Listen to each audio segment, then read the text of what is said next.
Hello everybody, how are you doing? Welcome back to City Unplugged, your very own Man City fan channel. Today we are live with the Red Star Belgrade versus City game. I wouldn't say a dead rubber or something, but it's a chance for all of our youngsters to prove themselves. It's a chance for seeing probably Kalvin Phillips being playing one of his last games for City, so the dynamic is going to be interesting. I mean, it's interesting. It's interesting to see who plays where actually.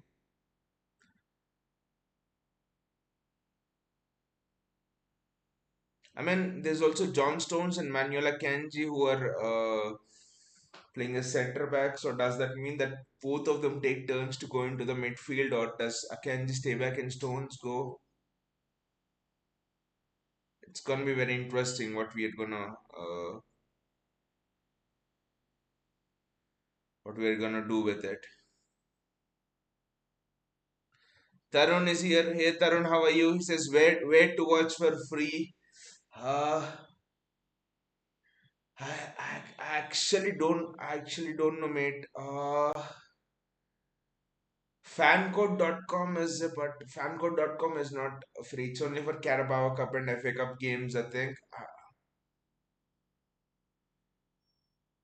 It's almost City almost have a chance there. City almost had a chance there with the with the winger. I think it's Micah Hamilton with the great run inside. I don't know, Tarun, actually where to watch free because I have Sony Live this thing. JSK is here. Hey JSK, how are you doing? Hey Mohan, congratulations for 1K. Thank you. Thanks a lot, mate. Thanks a lot, JSK. And it's actually because of the support of all of you guys, to be honest, that we have reached here. It's not that I have reached here, but we have reached here. This community has been incredible. It's been incredible. Scolding Edison and getting the most out of Edison, JSK. That moment was something else last season.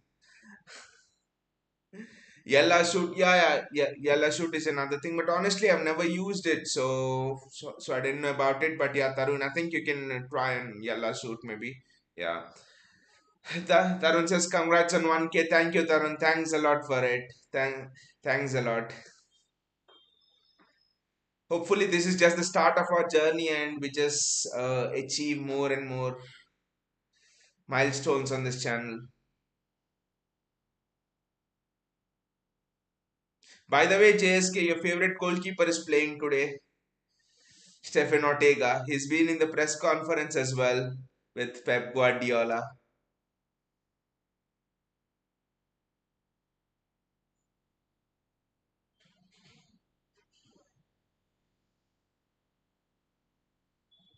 It's interesting. Jack Grealish is playing on the left hand side. Kovacic is there, and Kovacic, Nunez, and Oscar Bobb are playing through the middle. It's sorry, Rico Lewis is playing through the middle. I think Oscar Bobb is the false nine, and Micah Hamilton is playing on the wing. I think Micah Hamilton is actually an interesting one. I don't know from where he has come from.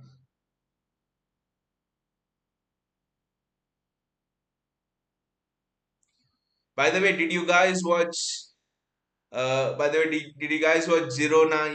Getting 4 goals against Barcelona. My God, Jan Couto. I was just watching Miguel Guedes and Jan Couto, and I was thinking it would be fantastic if Jan Couto would come. If Jan Couto would be the successor to to Kyle Walker, because all of the space has been with Kyle Walker, and he's shit at crossing. And when you look at Jan Couto cross, it's just fantastic. So we'll have to look for a heir to Kyle Walker from this summer onwards, and I think Jan Kuto should be on the top of the list.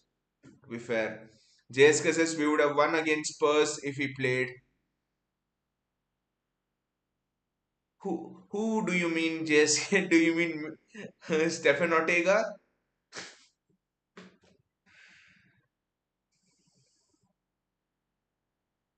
I don't know, JSK, but from the time last season when you were going in on Ederson and we were having big debates on this channel about dropping Ederson out and stuff, Edison has been fantastic in his shot stopping and all.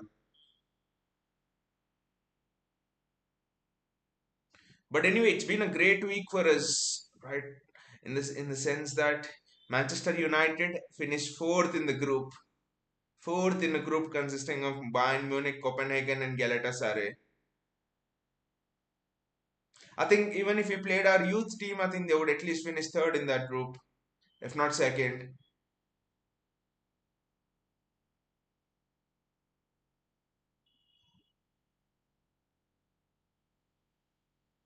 That's a good ball. That's a good ball. But both of our centre backs have pace today, so that is something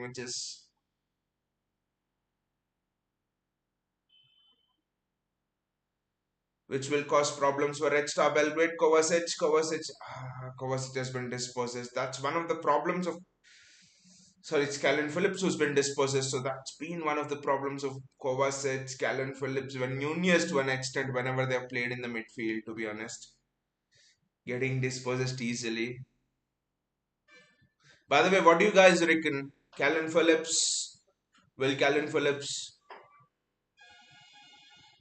go in January? Is it his last match in a City shirt, or if he performs well in this match, will Pep keep him? That is a big question. That's a very big question.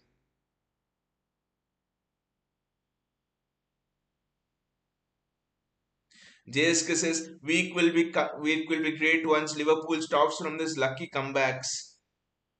But honestly, JSK, tell me, are you worried about Arsenal or are you worried about Liverpool more? Because this is a question that is going all around in the social media and stuff. What do you think? I Are you worried more about Arsenal or are you worried more about Liverpool in this title race? And then I'll tell you my opinion.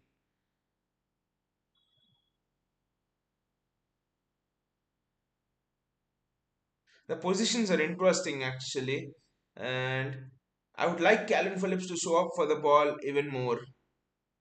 Vishnu is here. He says link plays. Sorry, Vishnu. Obviously, I can't share the link. I can't share the link here due to the guidelines of YouTube, but it's on Sony Live if you want to have a paid subscription, or else like JSK mentioned, Shoot Yalla is another website where you can watch for free if you remove ad blockers. So those are the two websites. I just cannot share the link here. Be honest. Oscar Bob playing on the right hand side.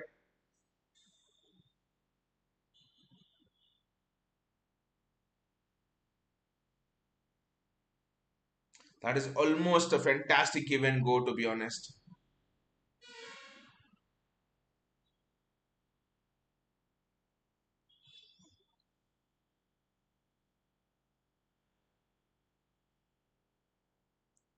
JSK says both, if Arsenal get a striker like even Tony in January, they are gonna be a real threat.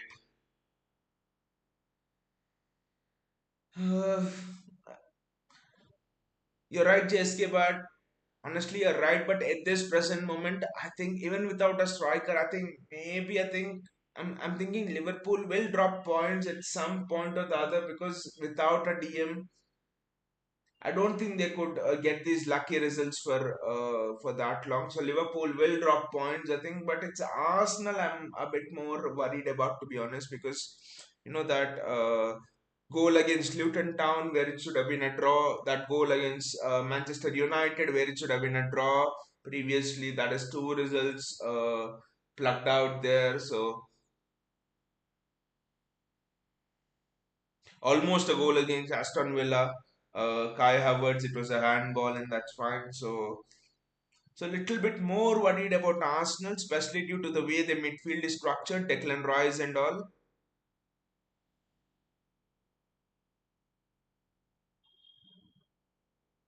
Manuel Akanji, Sergio Gomez.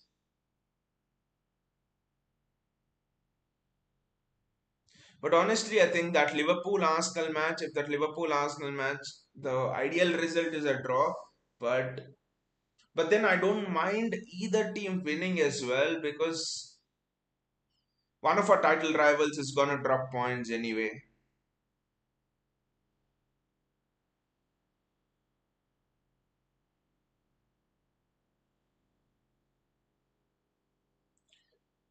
And also, I think with Arsenal, it's interesting. Teams are actually doubling up on Martinelli and Saka. We observed it last season, and at the end of last season or so, and Arsenal struggled. Southampton doubled up on Martinelli and Saka.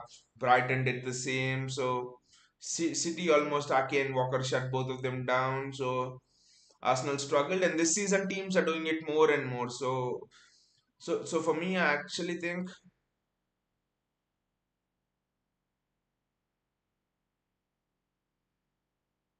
the attacking output from Arsenal is not as much as last season, but it's just that Arsenal are making a habit of late, probably comebacks from impossible situations a bit more than Liverpool. I know it happened at Crystal Palace, but Palace were down to 10 men and things like that.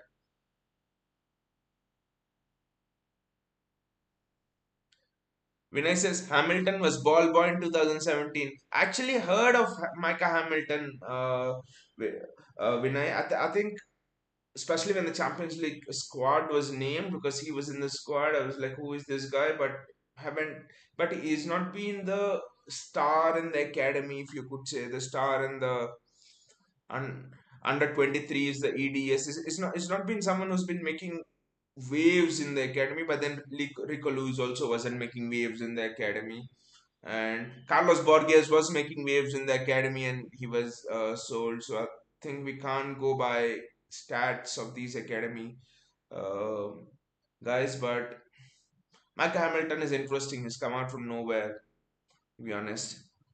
JS cases and also need Jamal Musiala or Wids at summer at all costs. JS only Hamilton I know is Lewis Hamilton. I know him. I know him a lot. I know him a lot. I think everyone over here knows Lewis Hamilton for sure. I think. Are you sure? Yes, Micah Hamilton is not related to Lewis Hamilton. Vinay says hope Grealish is on the score sheet. But Vinay, actually, I'm a bit. I don't know what's going on in Pep's mind, to be honest, because I see De Bruyne is absent, right? And the space in that attacking midfield position is empty. If you look at the best players around, Foden will come to your mind, but then maybe with Foden, he plays a bit more quick and there's no control. So the best player to control the play, control the tempo and give passes should be Grealish. Grealish played there against Villa. Grealish made his name playing as an attacking midfielder against Villa. Had that free role at Villa. So it's pretty interesting that Pep is sticking with Julian Alvarez in the middle when it's apparently not working, and is playing Grealish on the left wing. Is playing Grealish everywhere except that attacking midfield role. So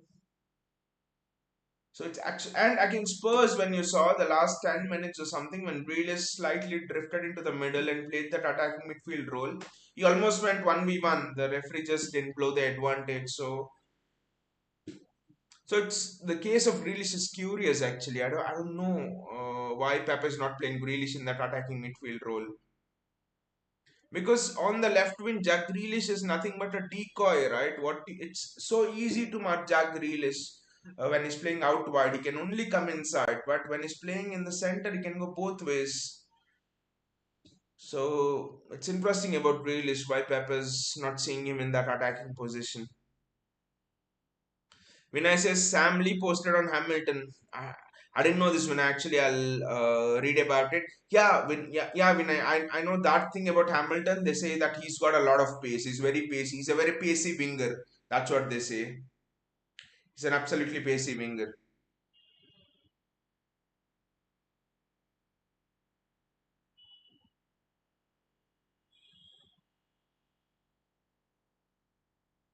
I hope we keep a clean sheet, to be honest. But then again, pace, he's pacey, but then again, I think we can't go much by pace because Carlos Borges was one of the quickest wingers and we just sold him. Embuda was another one I thought he was close to Leroy Sané in terms of playing style and he would make it through, but Embuda also didn't make it through. So even that was something which I don't know, when promoting these people to the first team, what what Pep has in mind. I just don't know.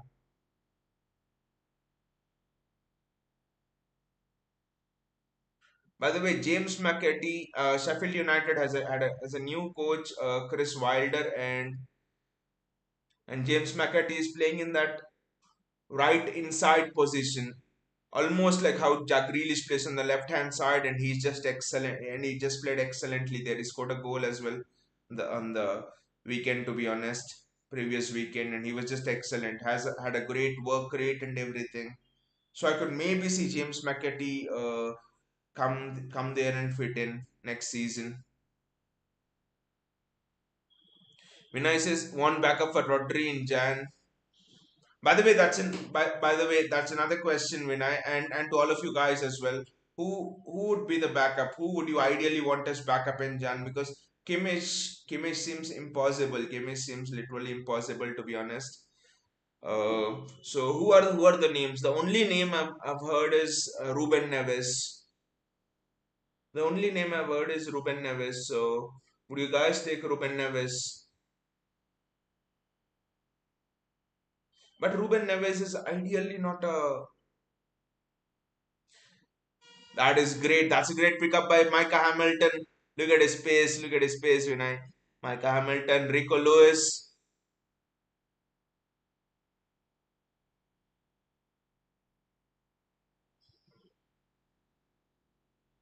There's no other name except Ruben Neves that we are linked to, honestly, in terms of the DM position.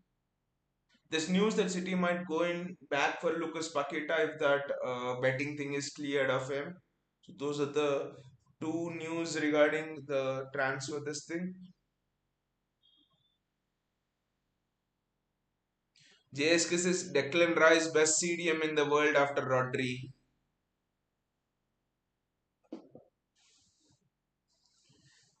Uh, Let me just think right now. Currently, who other DMs are there in the world?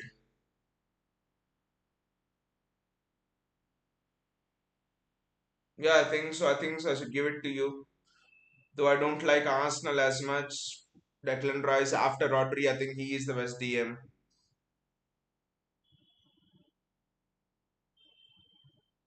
I I mean, if you look at our transfer window this season, maybe I think we were close to getting Declan Rice. I mean, if we would have paid the price, more price, we would have gone to a bidding war with Arsenal. We would have got Declan Rice. If we would have got Declan Rice, for example, uh, I think he could have played the Stones role absolutely well as well. It would have covered one or two positions actually. So that is something interesting. That's a good ball. Micah Hamilton is in. Micah Hamilton is in. Micah Hamilton is in. Micah. What a goal for Micah Hamilton! Micah Hamilton scores! Wow! Micah Hamilton scores! Woo! Look at his wing play! Look at his wing play, guys! Wow! What a goal! Look at the smile on Pep. Look at Ruben Diaz coming out there. Wow! Look at Ruben Diaz jumping out from the substitutes bench. Lewis Hamilton scored. Micah Hamilton, but what a wing play there. They doubled up on him, but he went on the outside and scored. That's not an easy finish at all. That's not an easy finish at all. Wow. Wow. What a goal. Not an easy finish at all. He's actually lifted it on the roof of the net. It reminds you of Sergio Aguero in some quarters. Reminds you of Sergio Aguero in the way Aguero used to, Aguero's special finish into the roof of the net, blasted into the roof of the net. What a goal from Micah Hamilton. Wow. Superb. The wing play was absolutely superb. He didn't do a lot of fancy step overs and this and that. He was just like, you know, body feint here, he's gone there.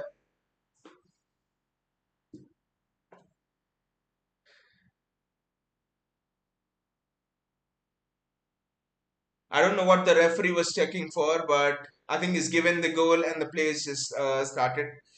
Would have been very harsh to take that goal away from the defender. Vinay says, how is Zubi in defenders department? By the way, Vinay, I just forgot Zubi, Zubi Mandy. Zubimendi is also, Zubimendi is as close to a replacement of Rodri as you can get. To be honest, Zubimendi is that close. Zubimendi is you all when looking at Zubimendi play, he shows you shades of Gerard Piqué playing things like that. So Zubimendi is very good. He's good defensively as well as overall positional play. Everything is good about Zubimendi. And also another player I would tell you is Joao Neves. Joao Neves from Benfica. Joao Neves from Benfica is also very good. His release clause is 120 million dollars, which is 100 pounds at 100 million pounds, I think. $120 million and 100 million pounds. Maybe I think United will be looking to activate that release clause. Maybe news is coming, but I don't know.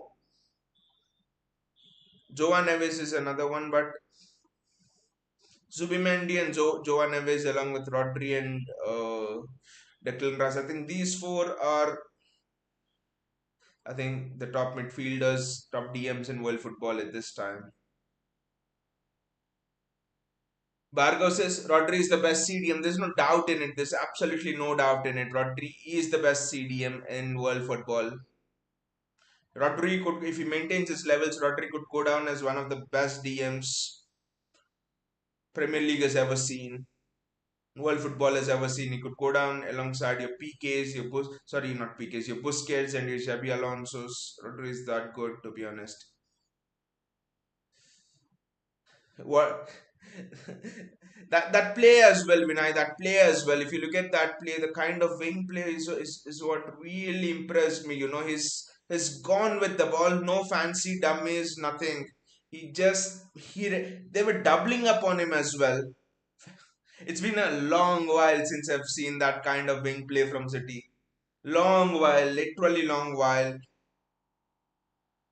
Jeremy Doku does it, but I think Jeremy Doku is more of, he uses more of that. He's more flashy, styly, but Lewis Hamilton just looks so raw and he looks so direct.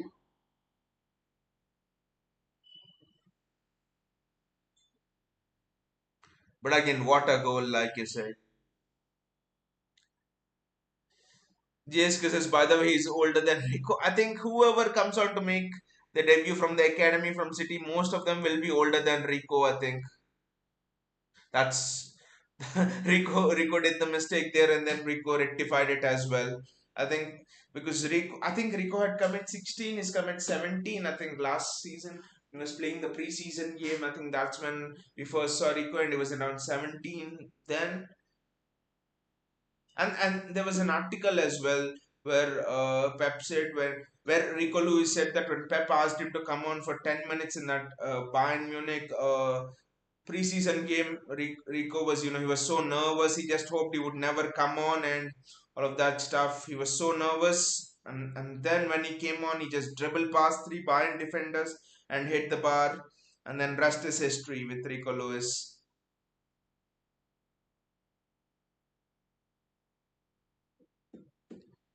By the way, another name that is coming up for City is Kafran Thuram. I think you guys have actually heard of him because he was linked with Liverpool as well.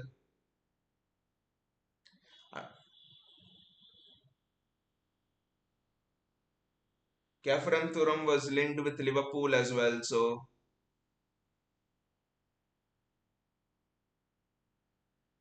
that would be an interesting signing. We could get Kefram Thuram for around 40 million pounds. So it could be a steal. In his style of play and stuff, they say he's almost like Paul Pogba in the way he moves with the ball, in the way he gives assists and stuff.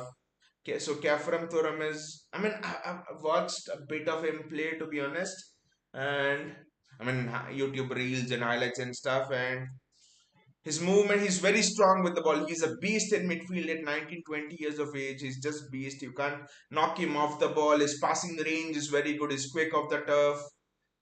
So I think I would not be surprised if we get Kefram Thuram in January transfer window. For me, he looks the closest to Kalvin Phillips. Because Pep wanted Kalvin Phillips to be that strong ball winning midfielder who can drive forward with the ball. And I think Kefram Thuram actually fits that bill. Vinay's goal was like a screamer. It was an impossible angle, Vinay. It was an impossible angle. I bet if a Grealish or a Foden would have been there, they would have just tried to flash it across the box or pass it back. It takes courage to go for that shot, on a big stage. You're making a Champions League debut, and kudos to the youngster, kudos to his mentality. I just hope we give him more time in the first team.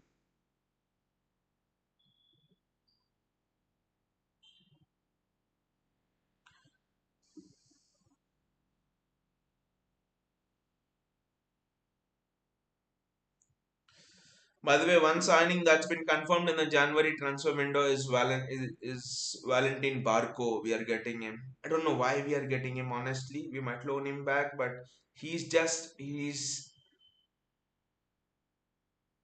another Sergio Gomez. Honestly, with a much improved skill set. Why I'm saying this is absolutely a generational talent on the ball, but off the ball is not that good.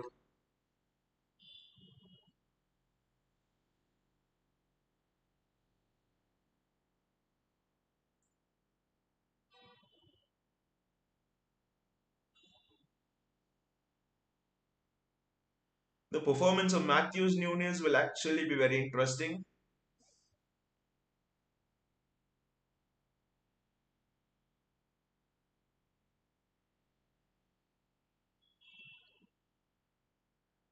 Vinicius City Football Group or City. It's a City signing. When it's a City signing, actually Brighton were in competition for him.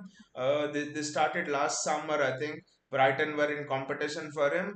He had a £9 million release clause or something. Brighton were in competition for him, and then City went in, and City were willing to offer him much better terms, better salary, and all of that. Then he signed a new contract with Boca Juniors. He's a Boca Juniors left back, and City are now willing to pay £17 million or something, 1 7 I think, no £14 million or something. Now Brighton are out of the race. Chelsea came into the race for a while, and now Chelsea are also out. I think it seems that Brighton were tracking him for an year and a half as well. So no, when Brighton tracks someone, then it means that it's validated. So seems that Pep Guardiola personally called him as well, and he sent him some fitness plan or something. So Pep rates him very highly.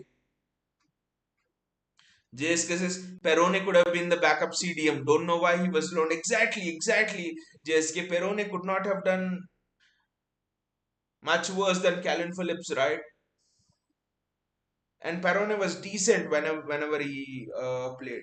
There have been. I mean, I know that City would not like to accept this, but there have been some blunders in this transfer window after a long time. I think after Pep's first season, there was this 6 7 year period where we got almost every signing correct, right from your Ruben Diaz signing to replacing Fernandinho with Rodri to getting Haaland on. We have got every signing spot on. There's something happening here. Micah Hamilton, give it to Micah Hamilton. Yes, Micah Hamilton with the ball. No, Micah Hamilton is not having the ball now. It's Mateo Kovacic, Sergio Gomez. It's a it's a counter for Red Star Belgrade, but I think we'll recover. To be honest, yeah, Ortega has come and calculated. So I think we have had a perfect transfer window for 6 7 years, but I think this transfer window we have got a lot wrong. Got a lot wrong. I think sending Perone when Perone was a very good talent from River Plate, he was the next Enzo Fernandez. He could have been the next Ikai Gundogan. To be honest, we are searching for Ikai Gundogan from people like Matthews Nunez, maybe a Kovacic and stuff, but Maxima Perone would have been that loaned him. There was a way. The ball almost reached Mike Hamilton there, but we have given Cole Palmer to Chelsea when Cole Palmer could have maybe played in that Kevin De Bruyne position. He's actually playing there for Chelsea in the midfield. I know he's starting in wings, but he's also drifting inside into that midfield and controlling games as well. So he could have played there. So there have been a few blunders. Not maybe letting James McAtee go. on loan to Sheffield United. So there have been blunders this transfer window, two or three blunders I can remember, and all of that has caused letting Ilkay Gundogan go was the biggest of them all.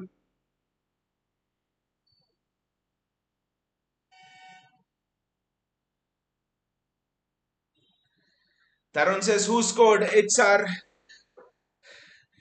young jewel from the academy, Tarun. It's Micah Hamilton. It's Micah Hamilton who scored." He's the Lewis Hamilton of our club. You should see the goal back, Tarun. You should see the goal back. The goal is just a fantastic. The goal is just a fantastic gem. It is one of the best goals in our season till now. Literally one of the best goals in our season till now. It was all up to Micah Hamilton. The way he lifted the ball into the roof of the net. It's just superb. It's one of the best wing plays I've seen at City for a long time because we honestly don't use wingers much.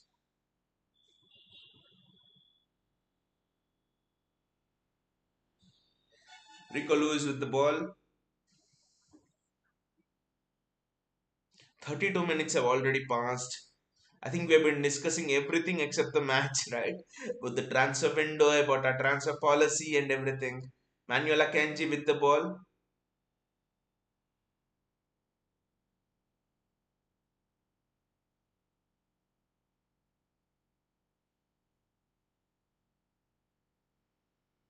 Kovacic, Rico Lewis, John Stones. Countainia says, "Do you think Romeo Lavia could have done better than Calvin Phillips?" That's an interesting question, and I think when Romeo Lavia left, I was very disappointed. I was very vocal about it as well on this channel, that because when Romeo Lavia arrived at City, 17-year-old, there was, I think it was Enzo Marseca who was City's EDS coach back then, and a few others. You know what they said about Romeo Lavia? They said at that age of 17, 18, we have not seen someone with so much defensive awareness and positional awareness of the game, honestly. So I think, and Pep called him into the team at 17, 18 years of age. So Romeo Lavia was obviously a big talent, and he played in some Carabao Cup games, and he was absolutely very good. But I was angry when Pep sold Romeo Lavia. But selling Romeo Lavia and getting Calvin Phillips has to do with Erling Haaland coming in. I'm very sure, if I mean, it's not to blame on Erling Haaland. We won the treble and stuff, but it's the kind of striker Pep Guardiola wanted to play with. If we got Harry Kane, for example, Romeo Lavia could have stayed at the club. Since Erling Haaland has come, I think Pep Guardiola was looking for a striker, was looking for a midfielder who could, give those balls over the top. Calvin Phillips, I mean, people laugh at me still when I say Calvin Phillips was nicknamed the Yorkshire Perlo because the way he spreads the ball, the way he gives those aerial through balls is just superb. Uh, so Pep Guardiola got him for that thing, for that ability. Romeo Lavia, he was great CDM, but Romeo Lavia, but distribution was not Romeo Lavia's strength. And especially with having Erling Haaland as a striker, you needed a DM who could do those things as well. That was critically important. So, so in that context, I think Romeo Lavia would not have maybe made a difference, but CDM wise, pure defensive midfield wise, I think yes, anybody would have made a difference than Calvin Phillips. Even Fernando, the guy who was utterly stupid for City 3 4 years back, and he would have made a difference for us. Fernando Reges from Brazil, who Pep scored in the first season. So I know why Pep got Calvin Phillips. It didn't just work out for him in terms of the defensive play. Offensive play, when Calvin Phillips drives forward, Calvin Phillips is still very, very good, to be honest. Tarun says Kovacic hasn't been that good for City. Maybe a bad signing, but Tarun, Kovacic started very well, to be honest. Kovacic was in the first few games. It almost seemed that people were like, has he been playing at City all his life? Pass and move, and then injury happened and could not integrate into the team as much. So Just like JSK said in the next comment, I don't think you can judge someone, especially under Pep Guardiola, after not even half a season. I think by the end of this season will be a great marker of because again I think when players come in, I think we make the mistake of judging them based on what they were in the past. For example, Jack Grealish, Aston Villa, and people are like, when big pundits are like, Jack Grealish isn't getting goals, is not getting assists, he's been a flop at City, 100 million flop at City. But when the player comes to City, he's assigned a specific role, and if he doesn't carry out that role, he's out. The price tag, what he did previously, doesn't matter. Jack Grealish has been given a specific role. For example, on the wing, maintain the width, control the play, do your defensive work, don't be flashy. That is the instruction to Jack Grealish. He's done it well, he's won as a treble.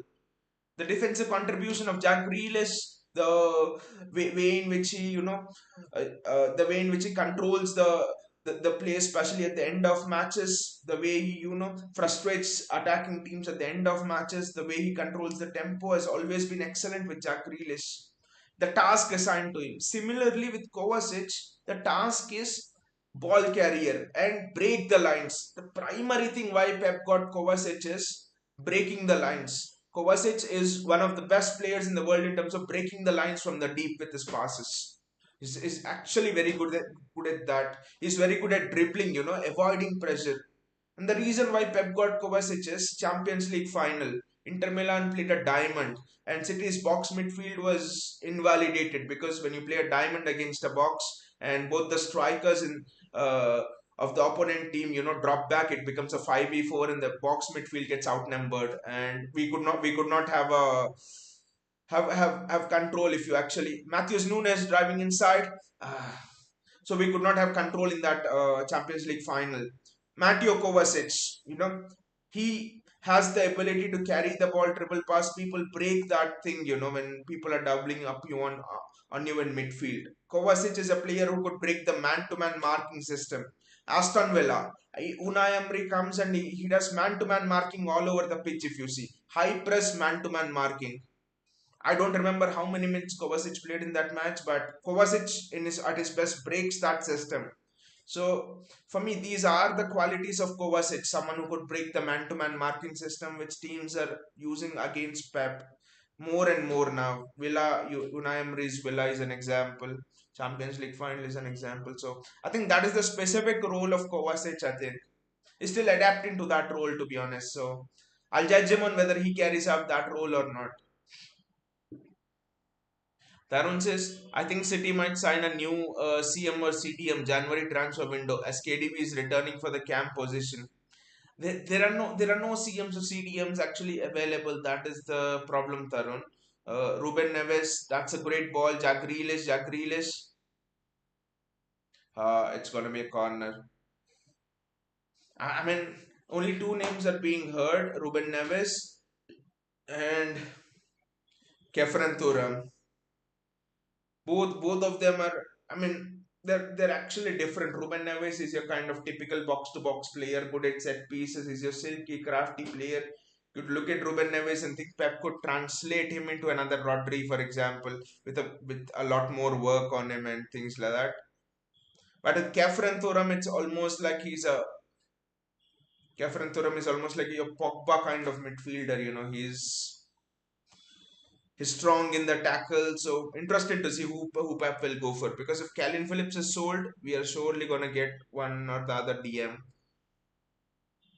Tarun says, I feel like Kalvin was a signing so that other clubs could not get him and strengthen their squad. No, Tarun, like I said, Kalvin Phillips plays those aerial through balls very well. He's called Yorkshire Pearl. So Pep Haaland could make the runs and Kalvin Phillips could do that. Again, someone who could do that can break the man-to-man marking system. Aston Villa is an example. Again, you look at the foresight of Pep Guardiola, Unai Emery man-to-man marking. If Calvin Phillips was in full form, Calvin Phillips could have played that ball over the top. You play the ball over the top against Aston Villa. No one could. Aston Villa played such a high line, and no one could even attempt. No one attempted a single ball over the top. If De Bruyne played in that game, City were 5-0 up before half time. Such a high line, Aston Villa. No one dared to even thread a pass through. Someone like a Calvin Phillips. ball over the top, and I think we could have been away. So I think Calvin Phillips is was bought in for that. It didn't work for different reasons. That's another thing, but the intention is right. I don't think City buys Tarun. I don't think City buys anyone because other teams can't get them, because Harry Maguire. City could have outbid United for sure. Alexis Sanchez, City could have outbid United. Declan Rice is a clear example. City could have outbid Arsenal easily, easily. We have the money, resources, treble winners, everything. Pep Guardiola, name it. I don't think City ever tries to do that. JSK says only Julian Alvarez, Haaland, and probably Doku have maintained their former glory at City in the first half of the season. Again, Julian Alvarez, JSK, I don't quite agree with the Julian Alvarez thing, I think, because if you open up the assist charts in the Premier League and stuff, Alvarez could be in the top 5, top 4. He's given 80 FPL points, which everything tells you that he's been in fantastic form, but Julian Alvarez has been stagnating our attacks. Cam is not a position for Julian Alvarez. Aston Villa highline. How many balls, how many through balls did Julian Alvarez attempt? A Cam at City should attempt through balls. When how dare an opponent play? I mean, when looking at Aston Villa, the first thing for me was how dare an opponent play a high line against City. Spurs, the same question. How dare an opponent play a high line against us? Bloody Chelsea, Everton beat them 2-0. Bloody United, who finished fourth in the group of Copenhagen Galatasaray, beat Chelsea, and we drew with Chelsea. You look at it. So I actually think Julian Alvarez has not been good at all. Julian Alvarez has not been good at all. And you look at, that's the difference between, why did United beat Chelsea? Bruno Fernandes. Whatever you might think of the guy, the through balls he gives, even Kevin De Bruyne said that his through balls are one of the best in the PL. So I think we have not had anyone give those through balls. It's either Kevin De Bruyne or nothing. I think that should not be the case. Countinius says we can see the best of Kovacic once KDB is back. Sometimes it's not a player, but the combinations that work. Exactly, Countini. It's the combinations that work. And another thing as well, Countini, it's a great point that you have brought up, because, when KDB comes, do you think an Aston Villa will press so high? Or another team, or a Luton as well, are pressing so high? Will Spurs press so high? Maybe they'll do. But when KDB is there, your opponents is scared that KDB can just release the through ball, and Haaland is always on the shoulder of the last defender. Your opponents are scared one through ball, which means that they'll step back, which means that there is more space in the midfield for people like Kovacic, people like Nunez, and all of those to express themselves. Now the fact that your opponents know, bloody even Luton know that no one is gonna play a through ball, no one at City is gonna play a through ball. So let us just compress them, let us just press them high. When is the last time you've seen a team press us so high? Even bloody Bayern Munich, where when we played them, they gave us respect, and they didn't press us so high. The one moment they pressed us high were in the return leg, when they had to score, and Kevin De Bruyne one ball through and Haaland ran through on goal, if you guys remember. So so I think, like Coutinho said, it's actually not. That was almost Micah Hamilton's assist, I think. Jack Grealish, what a ball there by Micah Hamilton. Micah Hamilton is free. Micah Hamilton is free. But again, a great ball from Micah Hamilton. JSK says he's a striker, can't blame him. Not blaming him at all, JSK. Julian Alvarez, I think he's maybe the second or third best striker in the Premier League, to be honest. Is that good. He's absolutely that good. But then that's the thing. I'm blaming Pep. I'm blaming Pep for playing him there, because now opponents know and they can press us high. So I will not judge any of our midfielders before Kevin De Bruyne comes back, or before he plays Phil Foden as a cam. I will not judge, because teams are just compressing us with the knowledge that these guys are just a useless bag of shit in terms of playing through balls.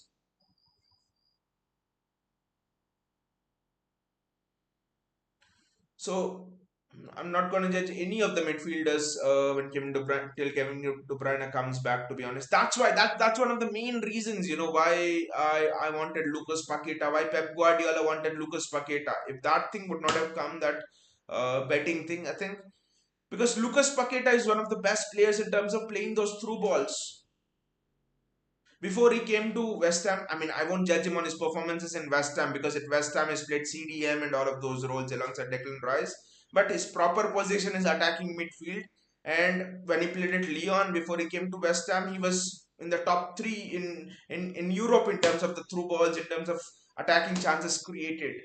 One year he was, at the top of the list. He had more assists creation of more assists than Kevin De Bruyne. So Lucas Paqueta, there was a pundit, a ESPN pundit, Julian Lawrence, who follows the French league a lot, and you know what he said when that Lucas Paqueta, this thing came? He said, if Lucas Paqueta comes to City, the league is done.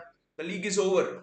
Kevin De Bruyne and Lucas Paqueta, he said the teams don't know. Once De Bruyne is fit and Lucas Paqueta is there as well, teams don't know who they are dealing with. Lucas Paqueta can absolutely, he's like another Bernardo Silva in terms of work rate, everything, and more creative than Bernardo Silva. So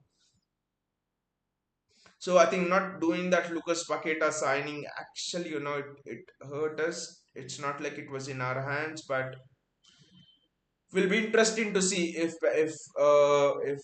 we go back in for Lucas Paqueta. And I don't know what the players are complaining to referee. I think Calvin Phillips is talking to the referee. I don't know what Calvin Phillips is. Calvin Phillips is speaking to the referee, but anyway, it's again a bit confusing for me. It's confusing for me that you have someone like an Oscar Bobb who his entire life in the academy has played in a camp position, and you let Cole Palmer go because you believe more in Oscar Bobb. You have Phil Foden, who's made his name in the academy in the camp position, who's been one of the best players in the Champions League final. He dominated that last final 50-60 minutes when he came on in the Champions League final in the camp position. Whenever you played Phil Foden in the camp position this season in the Champions League matches, in the Premier League matches against Newcastle is an example, he was the man of the match. Despite all of this, I don't understand why Pep still plays Julian Alvarez there. It's just gone beyond me now. I was almost close to losing myself and just ranting, on that uh, at halftime against Luton Town because it was just it's just out of me. Whatever, I think I'm not able to understand why he trusts what he sees in Julian Alvarez to play in that camp position over all of these people that I've mentioned. JSK says, I think we should get Olise back in summer. Olise Doku combination is gonna be deadly. Vinay says Olise is a lazy bum. but when I with Olise, I just watched him in the Crystal Palace. This thing is, I think 2 weeks back, one of the matches, his crosses just remind you of Mahrez. Seriously, I didn't watch him much earlier, but when you watch him closely, the crosses of Olise just remind you of Riyad Mahrez in his prime. I'm just like thinking, those crosses from Olise are literally undefendable sometimes. And imagine Erling Haaland standing to put them in. Wow, that would be something else. Yes, the work rate's definitely not there. The work rate from Olise is definitely not there. And I think last season it was Olise, I think, right, who fouled Erling Haaland and gave us a penalty as well when it was 0-0 Crystal Palace 80th minute. It was a tough game. Palace away. We were in the title race with Arsenal last season. Back end of last season, it was Olise who lost it and gave us a penalty. But yeah, Olise is lazy. Olise doesn't track back as much. But I think maybe Pep will improve that.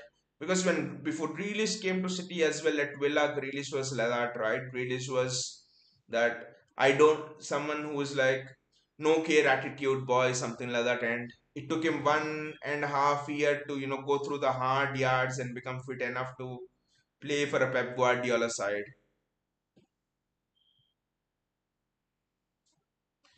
Shantanu is here. He says goal Mardo Oscar Bob. Oscar baby. We all want Oscar Bob to strike, but Oscar Bob today is played in that false nine position, but again, again things are just going in the way I didn't want them to go. To be honest, in especially regarding our youth team, 2 years back, 2.5 years back, we were having this exact discussion after we won that close title. Aston Villa come back, City's come back against Aston Villa to win the title. I was like, there's a huge crop of youngsters coming through. McAtee, this Perone we signed, there's Oscar Bob, there is Cole Palmer. The next 5 6 years we were discussing then that what we want to see is all of these youngsters slowly being shown a pathway into the first team. They should not lose the hope. The main thing was they should not lose the hope that the door to the first team is shut.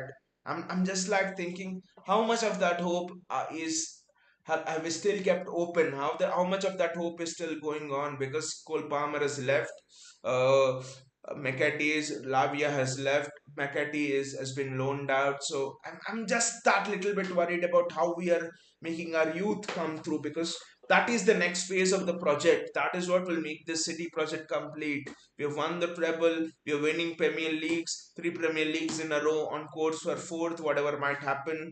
But so many Premier Leagues in the decade. This last decade has been Cities. And I think the final touch on this project has to be City's academy becoming almost on par or even better than La Masia. That should be the aim. That is when you'll stand the pinnacle of football, because that is when you're not dependent on, I know City Football Group has kind of changed that. We can pick youngsters from Girona, this and that, there in Europe, sorry, in South America and stuff. But our academy and that sure pathway to the team has to be on the agenda, to be honest, in the next 5 6 years. That is the next step for this club.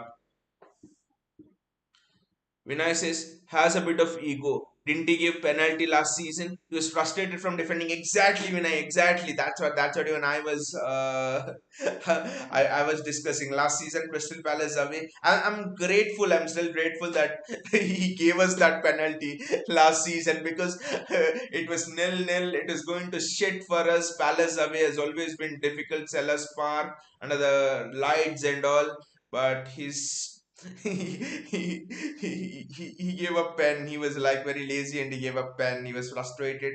But then I think the talent is there, and Olise is just 21, so I think Pep Guardiola can surely groom him. Pep Guardiola can surely groom him to go to the other level, because the talent is there. He's not as injury prone. He suffered an injury this season, but is generally not injury prone. The talent's definitely there. Just groom him, to be honest, because we have not actually got Mahrez's replacement as well. I mean, there's quite a bit of transfer this thing to be done next window. We need to go for a serious left back. We need to go for a serious right back, because again, Kyle Walker, he's just roaming up and down the flank and is doing nothing. He's absolutely doing nothing. You know the other interesting thing is, I was so frustrated. Spurs, Villa, Chelsea, and this game, Kyle Walker. No one is bothering to mark Kyle Walker. If you observe opponent teams, no opponent team is actually bothering to mark Kyle Walker. They're just leaving him with space and his crosses are shit. Just imagine a competent right back in terms of attacking wise, who can put in excellent crosses.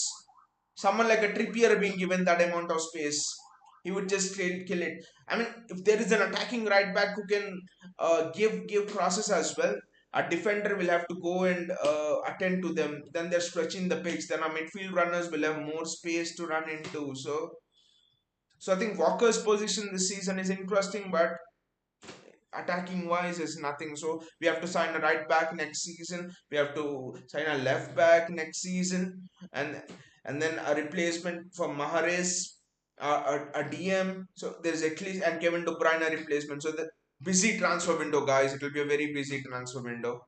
A very busy transfer window. We are.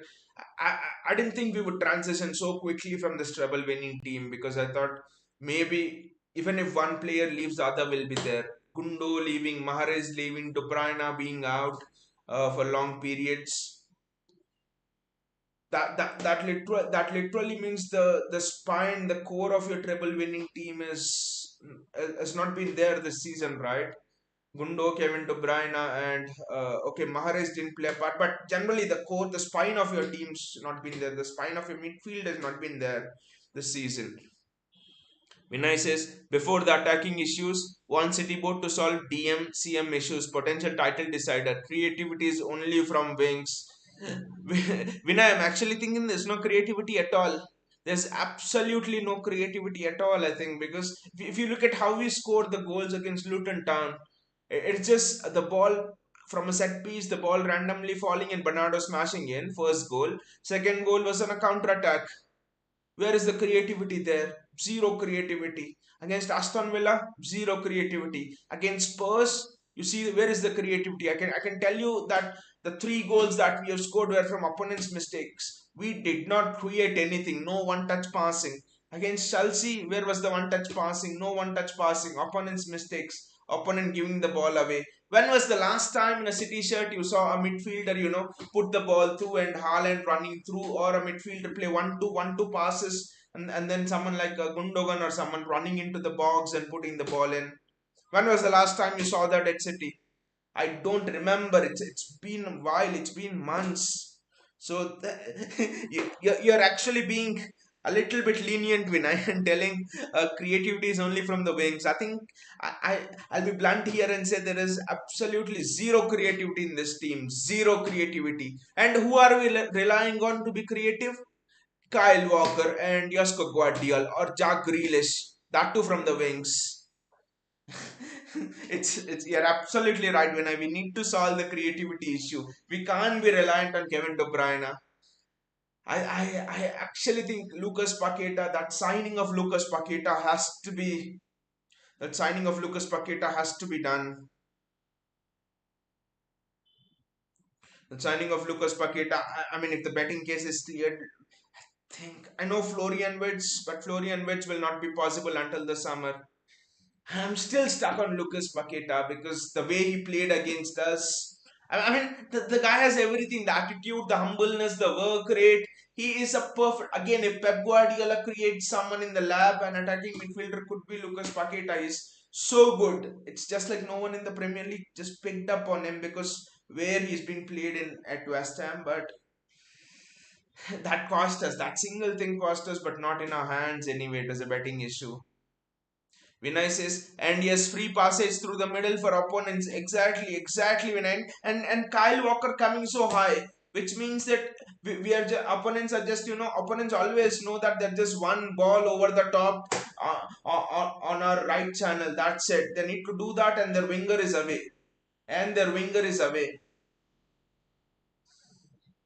There is no defensive structure at all this season, and then he's doing experiments with Akanji playing from center back to DM, and I mean, it's just been a mess. It's just been a mess all around.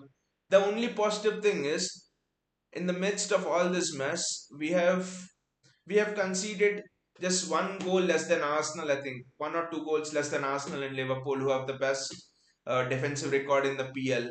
Which means our defensive record has not been the worst, but we could have been better. Honestly, with the defense of Ruben Diaz, for me the best centre back in the world. Josko Guardiola, the best upcoming centre back in the world, the best under 23 centre back in the world.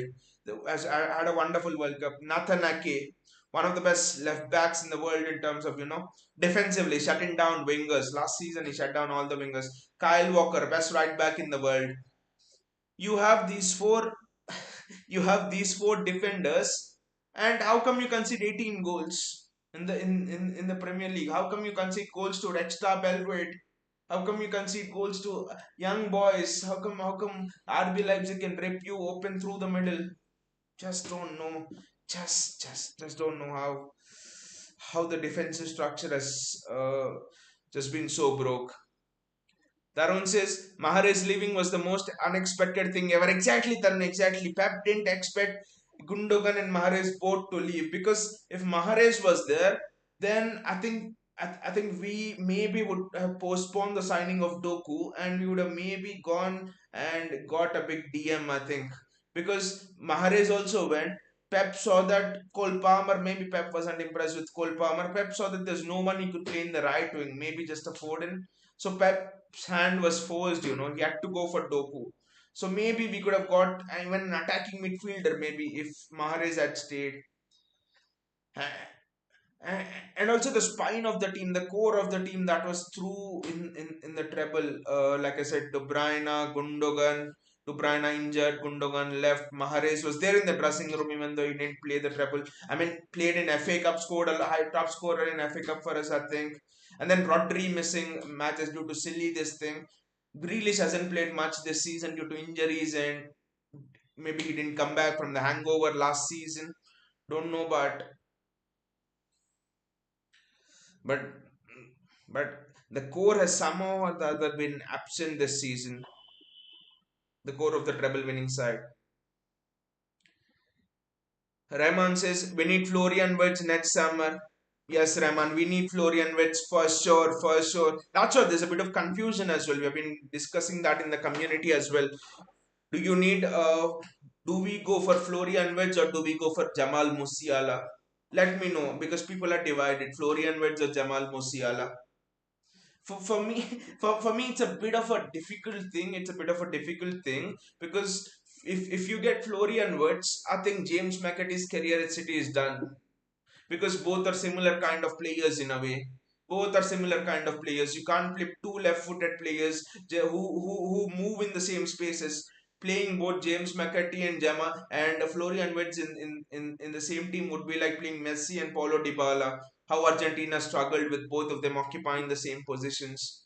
It would absolutely be the same to be honest. So that is the problem with getting Florian Wirtz. How much do you trust on James McAtee to make it through? And Musiala, I think the problem with Musiala is it could be an apt replacement for KDB, but I don't think Bayern will let him go so easily. Even if you pay 150, I don't think Bayern lets Jamal Musiala go. So that is the difficulty there. Difficult decisions on both the players. Again, Rahman says, congratulations, bro, for 1K. Thank you. Thanks a lot, Rahman. Thanks a lot. It's all due to the immense support from this community, to be honest. We have some wonderful people over here. Vinay says, was fuming at Walker, then realized he's at right wing, suddenly shifted to right back. Pep must see that Walker has lost form in that way. And what that is doing, Vinay, is it is congesting the midfield as well. Foden goes inside, Grealish goes inside. It's the same shit that is repeating from the Community Shield last season when Grealish and Mahrez played. It was so boring, right? It's the same thing, but it's just a new tool. Pep has added that there is space out wide. Can I send Kyle Walker there? That's the thing. I mean, it's just simple tactics. Foden and Grealish or Foden and Doku high and wide hug the touch lines. High and wide hug the touch lines. When you hug the touch lines, teams will find it incredibly difficult to press you. They cannot press you so high like Villa did, like Spurs did, and all. They will struggle because you're maintaining the width. There'll be spaces in the midfield when players come and they try to mark you when you're high and wide. So I don't know why Pep has gone away from his principles of going high and wide. It's Micah Hamilton on the ball now. Micah Hamilton. By the way, what a dribbler Micah Hamilton is. How many successful take-ons has Micah Hamilton had today? I think it will be 4 or 5 for sure. What a player Micah Hamilton is. Bayaji says two deflected goals has cost us 6 points against direct rivals. True, true, true. Two deflected goals. But honestly, the Aston Villa one, it almost seemed that they deserved to score a goal and we were thoroughly outplayed. Oh, what a great work there from Micah Hamilton there. Just look at his strength. We were on the ropes against Aston Villa, but against Arsenal, I think it was against the run of play. When it happened against Arsenal, Matthews Nunes with the ball. That is wonderful close control from Matthews Nunes. Touch from Rico Lewis is a bit loose today. I don't know why. Matthews Nunes.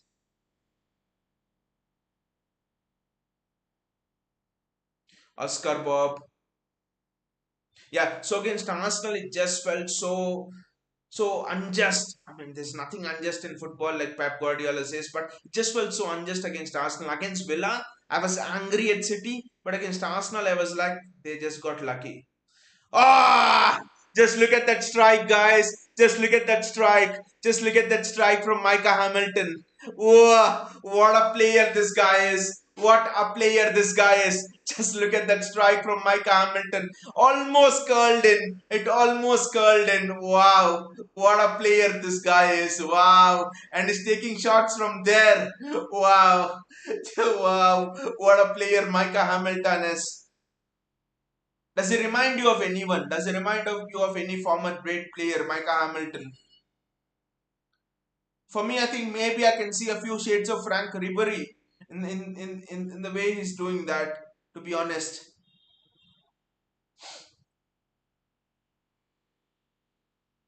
Oscar Bob, Oscar Bob. That is wonderful turn from Oscar Bob. I'll just plug in the PC and be back. Just a moment.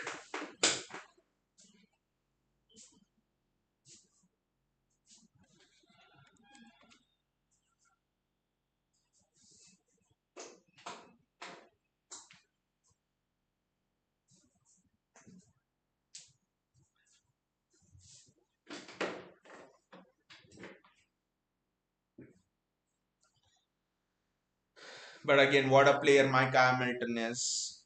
I think sometimes the way he goes inside, it also reminds you of Vinicius Junior in a way. His directness at taking on opponents, his directness of taking on players. When I says that 3-2 backline is ineffective without KDB, and when I think the main reason why it's ineffective is teams are pressing us high. No, teams are now realize that if you sit back, City are gonna work you out. If you sit in a mid block, still we are going to get at you. Just press high, press City high. That's what teams are trying to do. Maxima Parone is actually an interesting one because I actually thought Maxima Parone could be the next Frankie De Jong at City. Is been so good. He's been so good. Is I mean he's been so good in his previous club River Plate where he's played. They compared him to Frankie De Jong and stuff, but Pep actually let him go on loan. Vinay says words is a free flowing 10. That is true. That is true. With I think Matthews Nunes. Is it Matthews Nunes who's going back again? Is it a shoulder injury? I hope not. I actually hope not.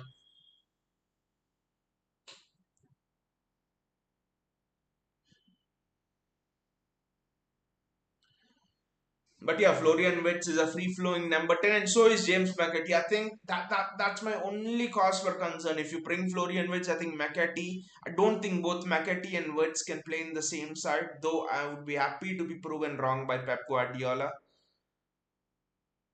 But that's the only thing with because Florian Wirtz can play anywhere across the front three and uh, and also the midfield. He can play on the left, he can play on the right, he can play the false nine, he can play cam. So Florian Wirtz in that sense is and also is played in a Xabi Alonso system, which is actually very fluid to be honest. Superb saves there from Stefan Ortega.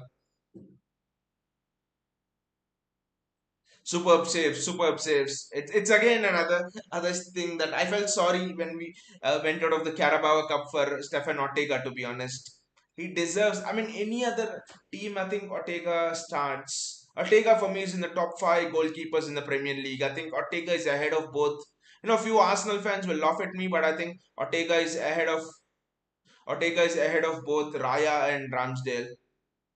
And I think you all agree with me as well. I think Ortega is ahead of both Raya and Ramsdale in terms of skill set, in terms of just imagine if Arteta had the choice of Raya, Ramsdale, and Stefan Ortega.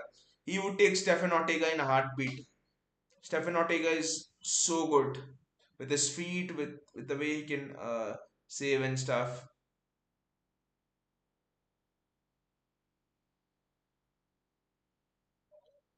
Oscar Bob is there.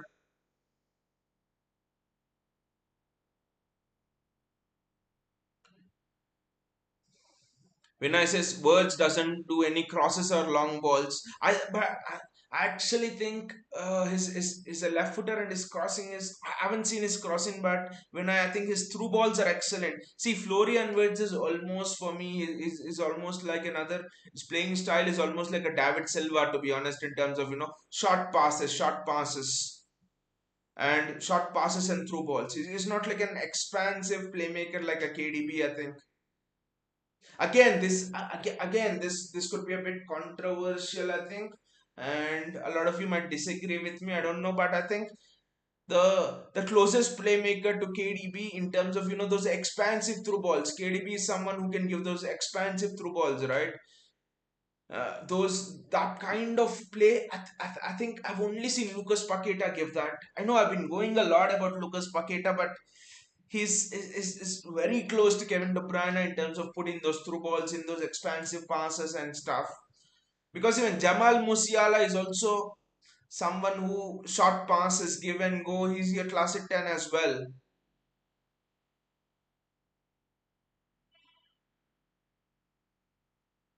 When I says Ortega saves. Hey Nasir and Yasin, hello. How are you? How are you lot doing?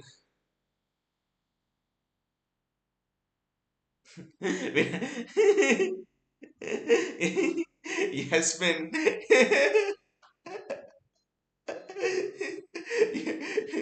For a moment, all of us were excited here in the looking at it like it was Yasmin, but it's not.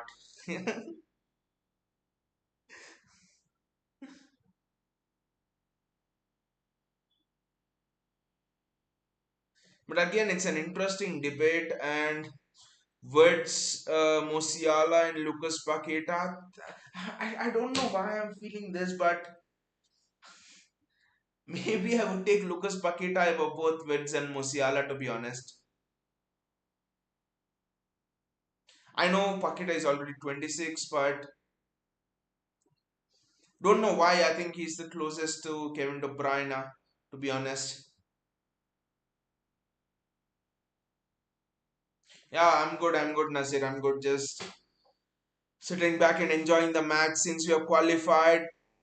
Lewis Hamilton has, I'm sorry, Micah Hamilton has also scored a goal. Almost a great ball from Micah Hamilton there. Micah Hamilton, I think, has had a superb game. He's had an excellent game, to be honest.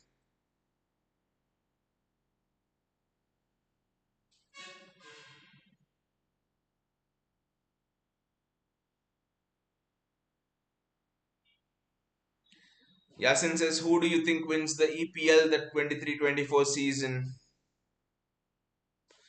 Don't know about the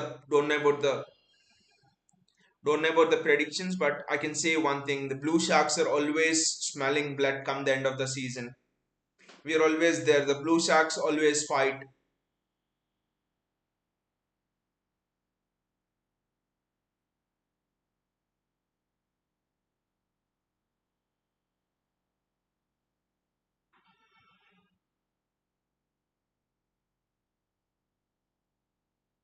It's Phil Foden. The Phil Foden has been very fluid since he's come on. To be honest,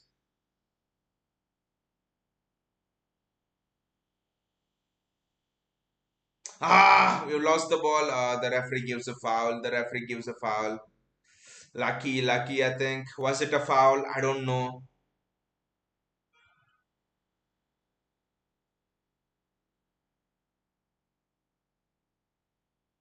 I think it's a foul. I think it's a foul on Kalvin Phillips. To be honest, I think it's a foul. I think it's a foul.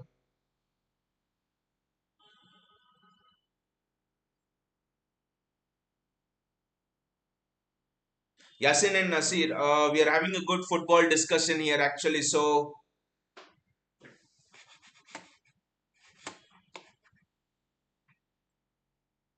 could you please not spam the chat? That's the only thing.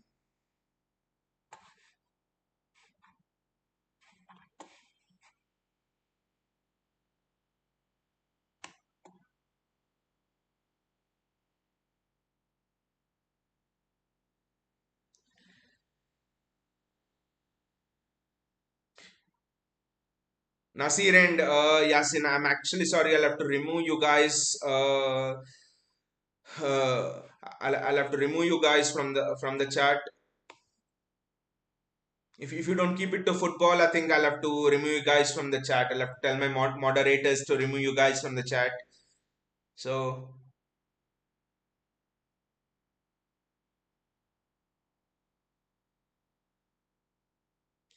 JSK says Ortega, just make him number one. He'll be the level of Van der Sar. Any other team, JSK, any other team in the Premier League, any other team in the Premier League, he starts. He start maybe except Allison. Maybe except Allison. I think he starts. I think he starts. To be honest, in every other team he starts. Arsenal, I think he starts ahead of both Raya and Ramsdale.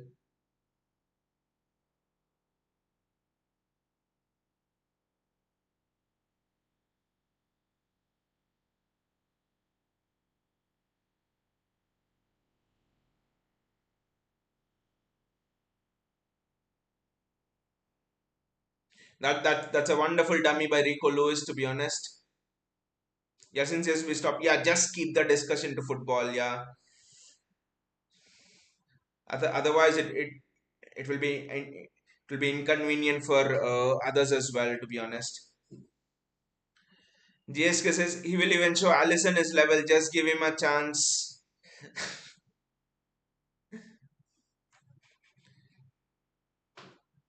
If there JSK, can you please remove Yasin? Can you please remove Yasin from the chat? Can you ban Yasin from the chat, JSK?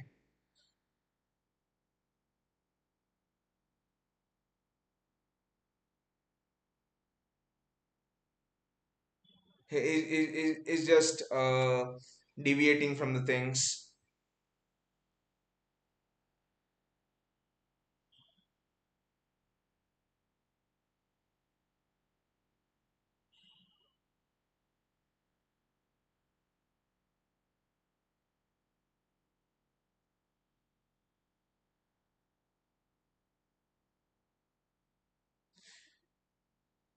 Yeah, thank you, JSK for that. Thank you, JSK, for that.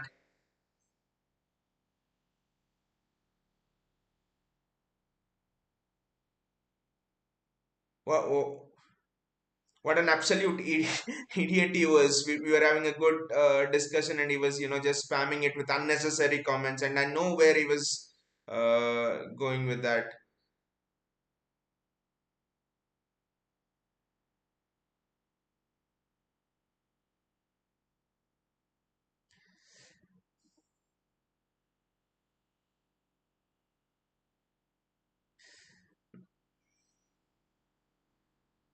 No, Nasir, we can't add Yasin back. I'm sorry. And in fact, we'll have to take action on you as well if you don't keep it to football related things. Because we all knew where that discussion was going. So, yeah. No, no, Nasir, never, never, never. You can't be my moderator. No.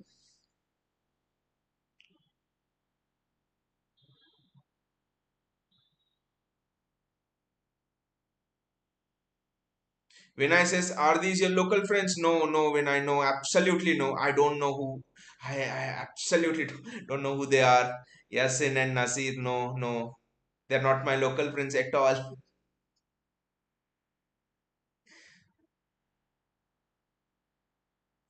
That's why I've told JSK to ban them.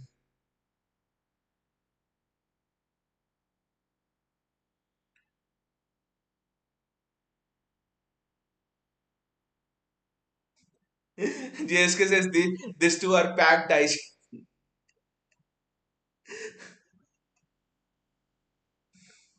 Came to troll, yeah. What a dummy, and what a goal from Bob. What a goal from Bob. JSK, can you also remove Nasir here because he's not adding any value to the discussion. Can you please remove Nasir as well? Be honest. is just disturbing the chat and just disturbing the discussion. I'm sorry, Nasir, when you said just add Yasmin back, I got to know what you both are up to. I'm sorry. JSK, just remove them. Or any of the mods, just remove them. Just remove Nasir.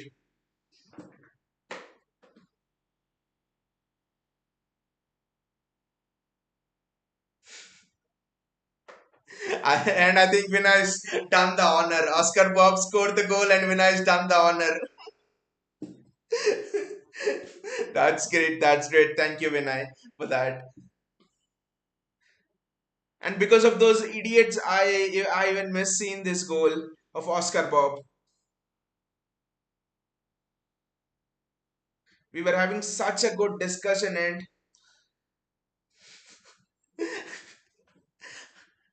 I actually think both of them, both of the accounts were from the same guy, because I think he's come on twice or thrice previously, and when one comes, the other also comes at the same time.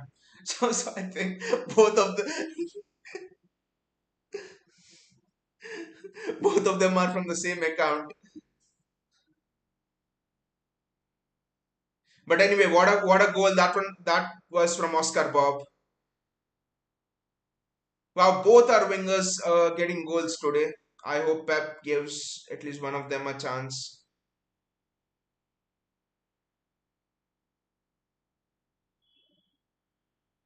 By the way, what do you guys think of Kalvin Phillips? What did you guys think of Kalvin Phillips today? I thought the way he was taking the ball from the defenders in under the high press of Red Star Belgrade was actually impressive. He was, one thing about Kalvin Phillips that impressed me today was he is asking for the ball, which is having the confidence to show up for the ball, which he didn't have previously. So that was one thing about Kalvin Phillips. Do you think any chance for Kalvin Phillips, or is going?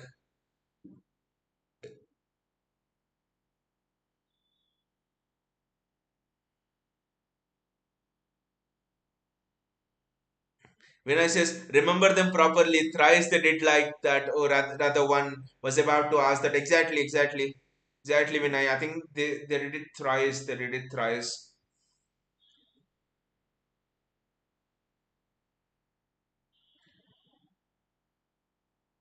JSK says probably his last match. Pep doesn't trust him anymore. But again,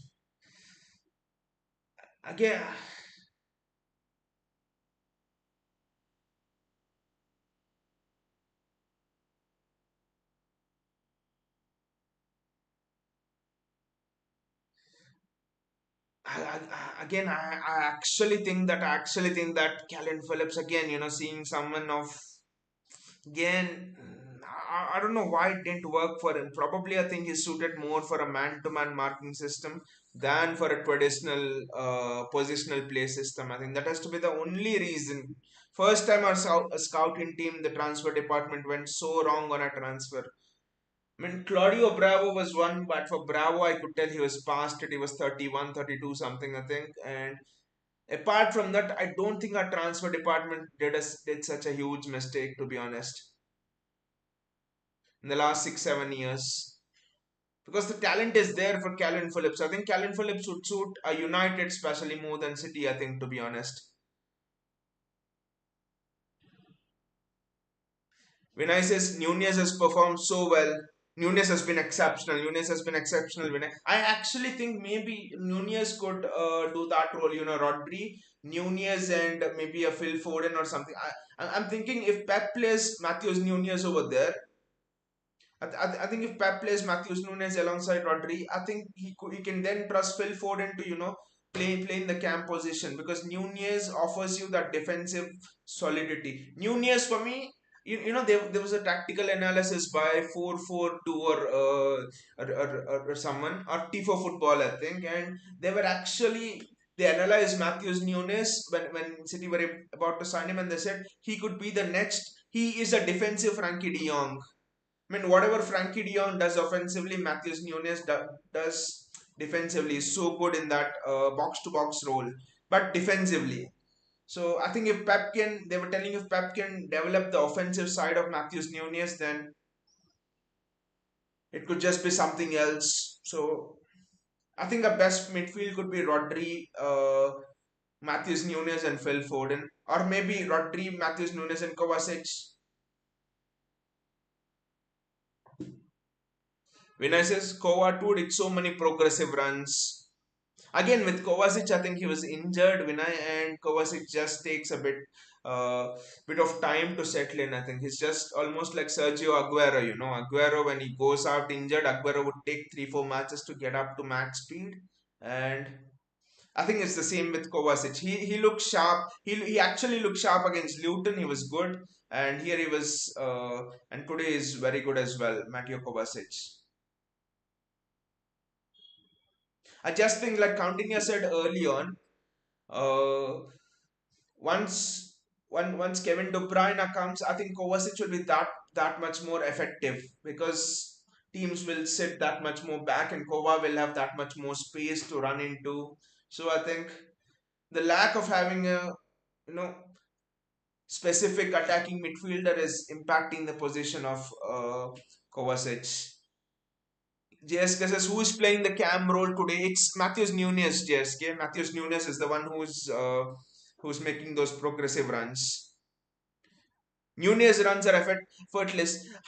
What was that game? What was that game? Was it the game against Sheffield United? Yes, against Nottingham Forest. I think against Nottingham Forest. Rodri got sent off. In that game, we scored the one goal. I think Matthews Nunes in that game he made a run into the box and that's what resulted in that goal. He gave an assist for Erling Haaland in that match actually. So I think when I saw that run in that match against Nottingham Forest of Matthews Nunes, I was like, wow, these are Gundogan's runs. They remind you of Gundogan's runs, Vinay. The way Matthews Nunes is making his runs. It's so effortless. It's almost like, the way Gundo makes his runs, literally. His finishing is obviously not at that level.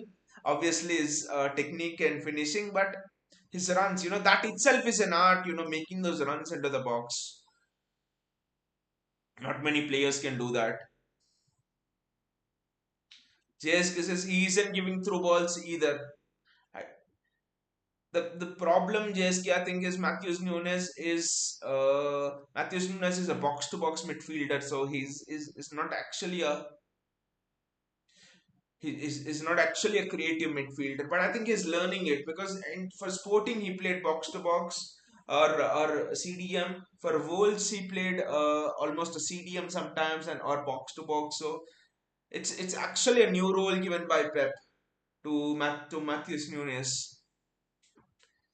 Vinay says they're all ball carriers. Exactly, Vinay. That's what I was a bit surprised. Kovacic ball carrier, Matthews Nunes ball carrier. In a way, you could say Julian Alvarez is a ball carrier. Then did Pep think that he'll play perfect football where we'll have 100% possession that he signed so many ball carriers with no attacking threat and actually these ball carriers will be effective again once you have a cam or an attacking midfielder who could play those through balls because like I said that is what will instill fear into the minds of the opponents to be honest.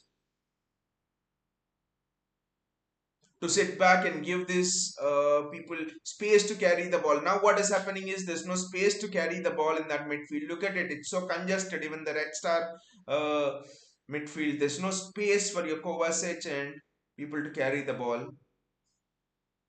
In a way, I think even Rico Lewis is a bloody ball carrier, I think, right? JSK says, now I'm confident even our B team can beat Al Ittihad in the Club World Cup final. I think after Crystal Palace, I think we are off to the Club World Cup, right? December 19th, we have a match, and then December 23rd, we have the final. I hope we lift the Club World Cup as well. But again, the match against Crystal Palace. I know it's at the Etihad, but remember last time what happened? We were 2-0 down at the Etihad half time.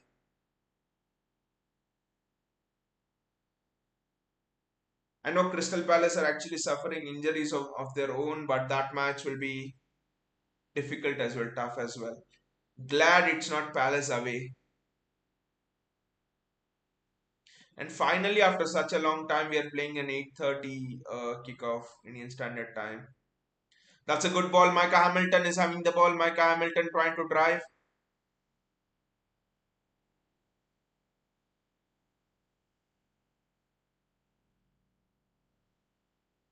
Micah Hamilton there with the ball. Sergio Gomez. Actually, Sergio Gomez is also coming to the midfield, I think, right? Bloody, how many midfielders does Pep have? You almost look at this team and think, except Manuela Kenji, everyone can play, and maybe Micah Hamilton, everyone can play in the midfield, including Stone, Sergio Gomez, Oscar Bobb. It's just a set of nine midfielders. And Ortega is so good with the feet, he can play in the midfield. It's just a set of 10 midfielders. Sergio Gomez.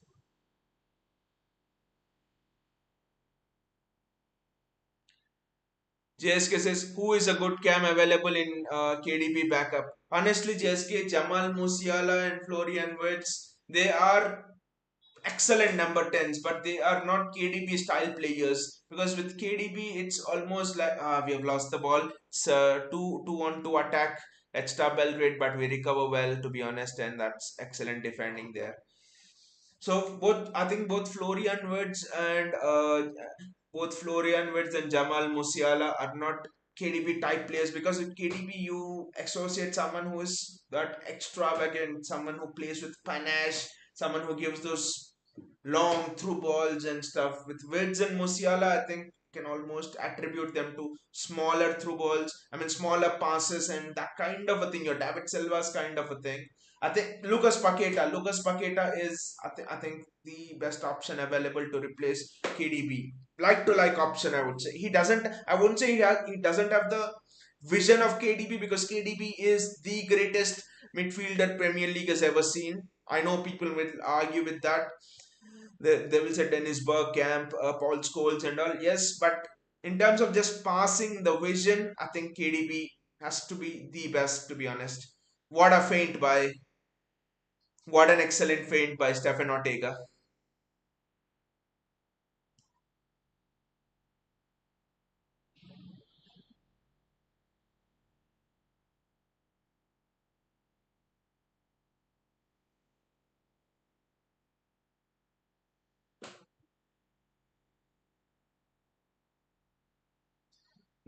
There's another player coming on, Susoho. Who is he? Have you guys heard? Have you guys heard of him? Susoho. Ayan is here. He says, "How is your day going today?" It's going good. It's going good, Ayan. It's going very good. We are winning the match, and we are, it seems that we'll be having 100% record going through the group stage. Mahamadou Susoho, and he's replacing Mateo Kovacic. So I assume he's a midfielder. I assume he's a ball carrier as well. He's having 15 minutes to play. Susoho, exactly. I've never heard of him. Never heard of him. These are not your star players from the academy. And Red Star Belgrade score. Red Star Belgrade score. It's 2-1. Uh, I don't think we are ever going to keep a clean sheet before New Year. Let the New Year come with keeping clean sheets. Whose mistake was it? I hope I'll take back, but I hope it's not the mistake of Kalvin Phillips.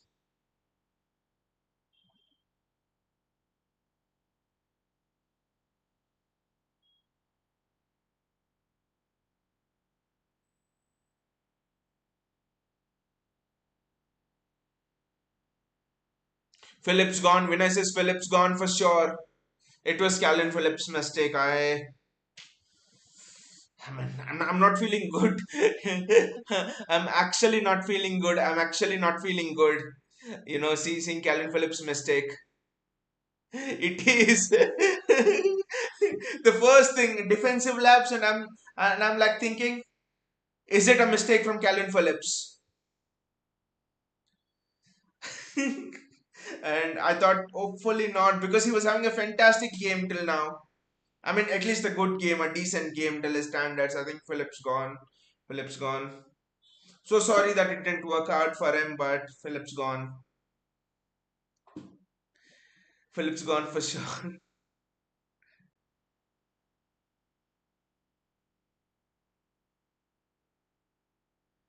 Matthews Nunes to Oscar Bob. Oscar Bob is just playing like he's played some 100 matches. Jessica says this kid looks like Saka exactly.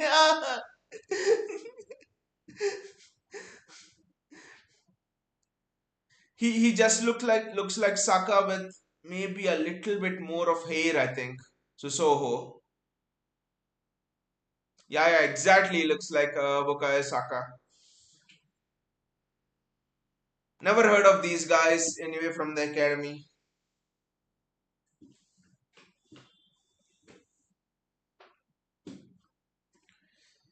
But again, the academy players have been superb. Micah Hamilton, Oscar Bob, Rico Lewis. Ah, has to be Phil Foden. Has to be Phil Foden missing those easy chances. I don't know what's happened to Phil Foden. I think Raheem Sterling has been training him in secret. I think Phil Foden. So many chances. I'm convinced, guys. I'm convinced that Raheem Sterling is holding secret sessions for Erling Haaland, Phil Foden, and all of them. I want to finish this group stage with 100% record.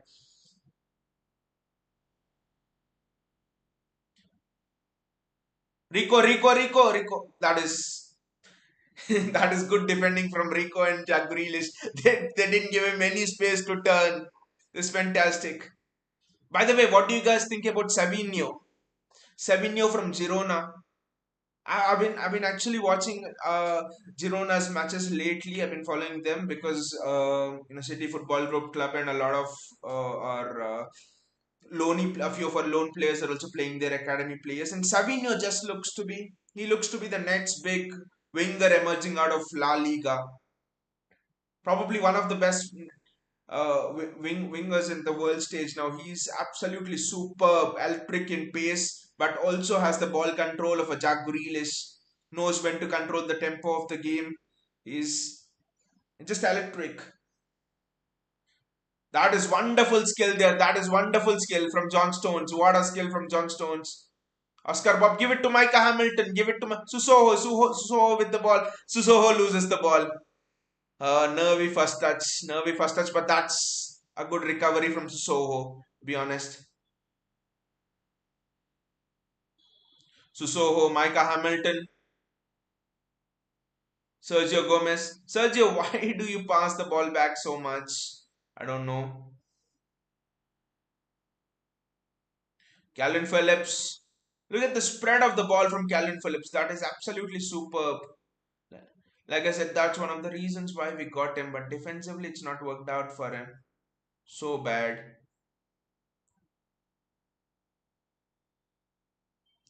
JSK says depends on which wing he plays. He plays left. He has no place against Doku. I think he can.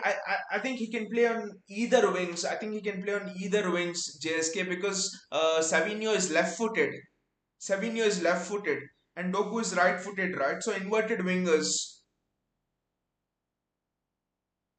like we are playing now. Foden on the right, left-footer on the right, and right-footer on the left, which we are always doing. And the role which Savinho plays for Girona is actually very interesting. He goes on and hugs the touchline. He goes on and hugs the touchline, and then Girona just spread the play towards him. So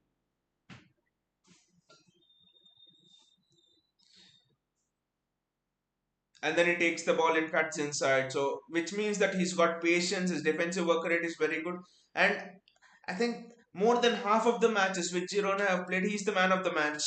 He's the most valuable player, MVP of the match. Susoho. Is he the next Romeo Lavia? Susoho. Hope so.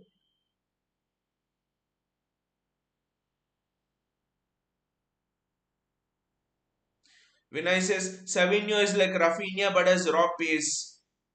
And also his vision is better than Rafinha, I think, when I to be honest. His Savinho's vision is better than Rafinha. And also another thing is Savinho's work rate is so good. He is always tracking back because Miguel Guitres plays on the left on the as left back for Girona, and Miguel Guitres is one is you would see him and think he's one of the is the player only made for Pep Guardiola. The way he steps into the midfield, the way he, if you watch Girona's second goal against Barcelona, he's got into the box and scored. You just think is perfectly made for someone like Pep Guardiola, to be honest. So Savinho does rough with Rafinha. The thing is, Rafinha's attitude is not good. Rafinha doesn't do defensive work rate at all. With Savinho, I think it's completely opposite. Does defensive work rate. They say his attitude is just superb. He's a leader. He doesn't complain at all. I mean, how many times have you seen Rafinha hug the touchline with patience, not involving in the play for 20 minutes, 25 minutes? Savinho does that a lot. So think it's a lot of characteristics that tell you that he's a perfect thing for Pep Guardiola team. JSK says no next Saka.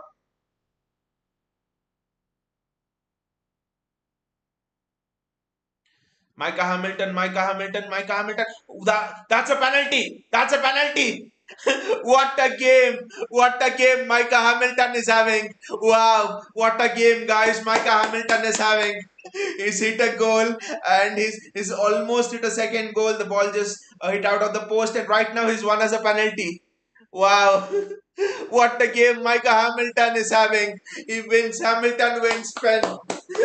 What a game, right? One of the best all-round performances after that Doku's performance against Bournemouth this season for City.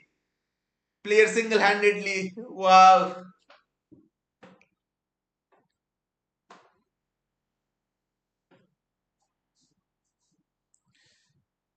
JSK says better be like Rafinha, better not like Anthony.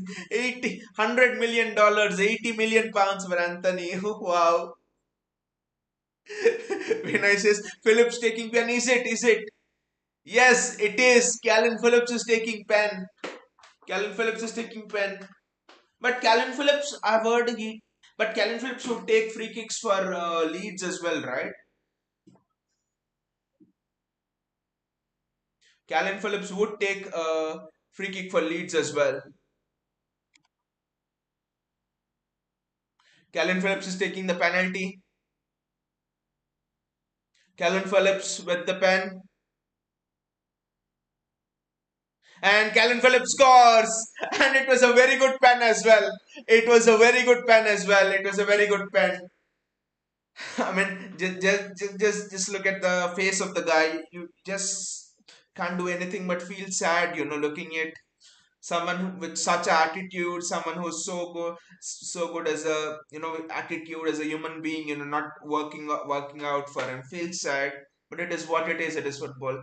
That pen is one of the best pens anyone has taken for City this season, right? Right in the corner. No goalkeeper is saving that. Wonderful pen, right? Very great pen. Very great pen. Very good pen. I would say one of the best pens this season for City. When Haaland's pens this seasons have been looking a bit iffy, but Calvin Phillips has been so good with the pen. JSK should have given to Kovacic. No, that would have been a miss, JSK. I, I I trust Raheem Sterling to score a penalty more than Kovacic. I don't think Kovacic is a good penalty take. Again, I might be missing something, but I don't think Kovacic is that good of a penalty taker, to be honest.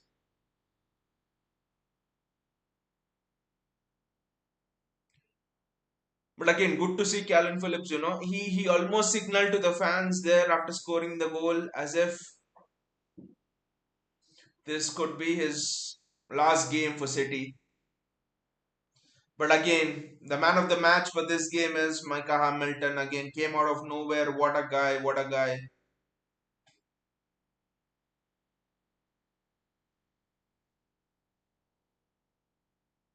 Yes, in the penalty shootout, I remember he scored against Sevilla. It was a good pen, right. He scored against Sevilla. It was a good pen. Just think it's for the he scored a good pen against Sevilla Kovacic. I just think JSK it's for the confidence. It's for confidence sake that they all everyone gave. That miss from a Red Star Belgrade player has to be the miss of the season. That has to be the miss of the season. Look at it, it's gone around Ortega and then he's hit the post. Has to be the miss of the season. Look at how he's missed that. It was anyway an offside, to be honest, to start with. It was an offside to start with. But I think it's a good gesture from everyone. Going on and giving the penalty to Kalvin Phillips. That again shows the togetherness in the squad, the spirit in the squad.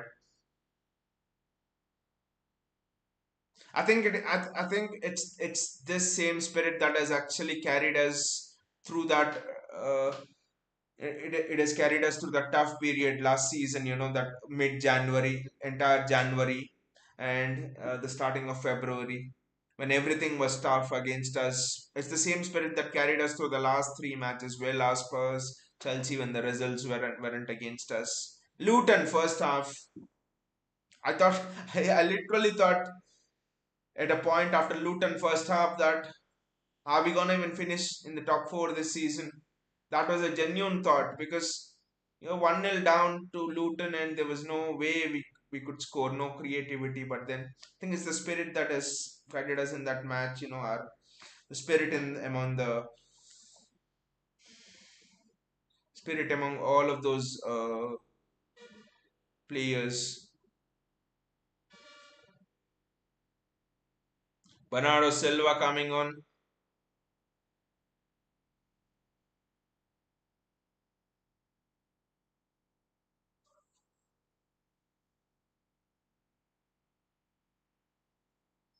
Rico Lewis, Mateo Kovacic. What a ball from Mateo Kovacic there. Just that I think Phil Foden falls nine just couldn't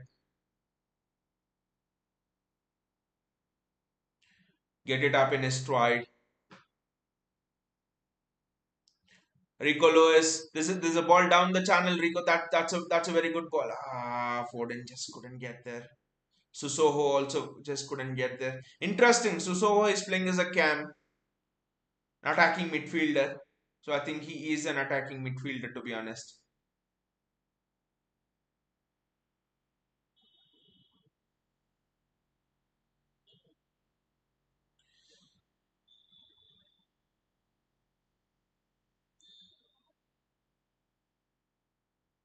Don't you guys think the defenses look much more solid in this match than in the previous 10 matches, 12 matches? I think it's looked much more solid. Red Star have had decent chances, they have broken down on us, but just think Stones and Akanji have been immense.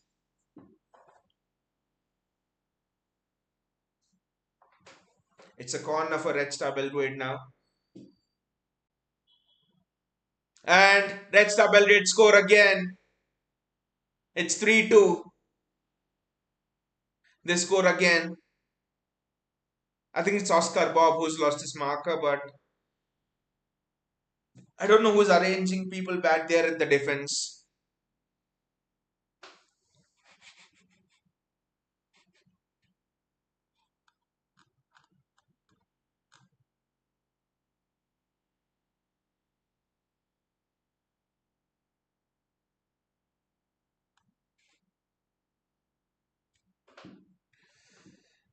It was,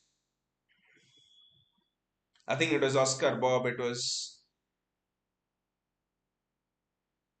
Oscar Bobb's mistake, but still we have one more goal. We have a goal lead 3-2. So can we maintain in this last 5 minutes? Can we maintain the 100% record to the group stage?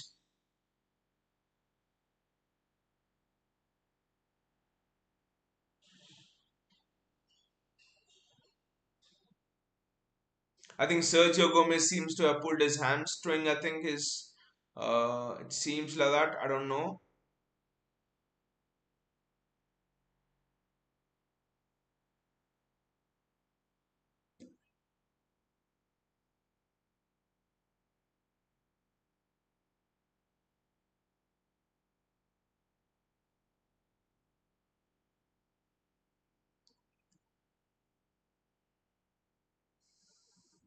Stefan Ortega with the kick out. Kalvin Phillips again. Again, it's a mistake by Kalvin Phillips.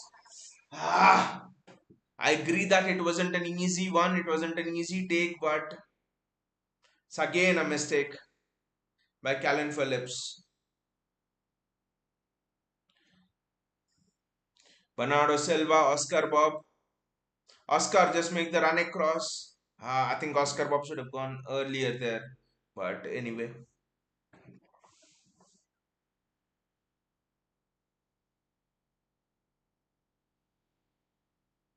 Rico Lewis with the throw in. What a wonderful group stage this could be for City, right? 15 out of 15, sorry, 18 out of 18 points.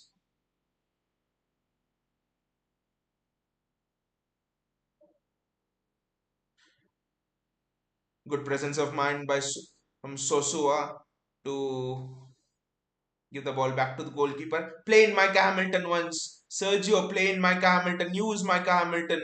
Don't know why they're not playing in Micah Hamilton as much. Play in Micah Hamilton. Play in Micah Hamilton. It was anyway offside. Again, an interesting thing about Micah Hamilton is the way in which he's almost playing on the shoulder of the final. He's almost playing on the shoulder of the final of his fullback, which is another exciting thing.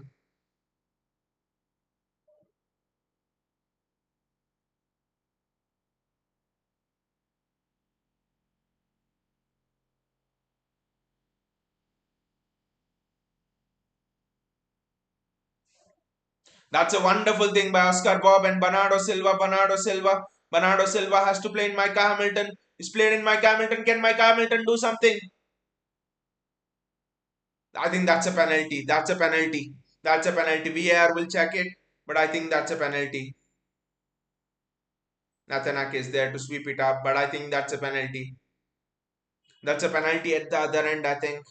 VAR has to look at it.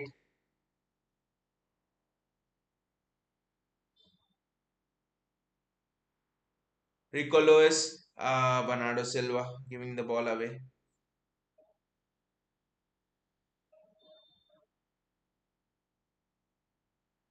That's good defending from Rico Lewis, but I think I don't know, maybe it's not a penalty then.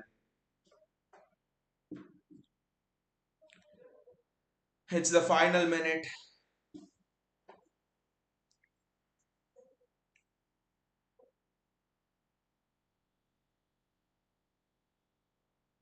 JSK says Micah Hamilton should take it if it's when he deserves to take it.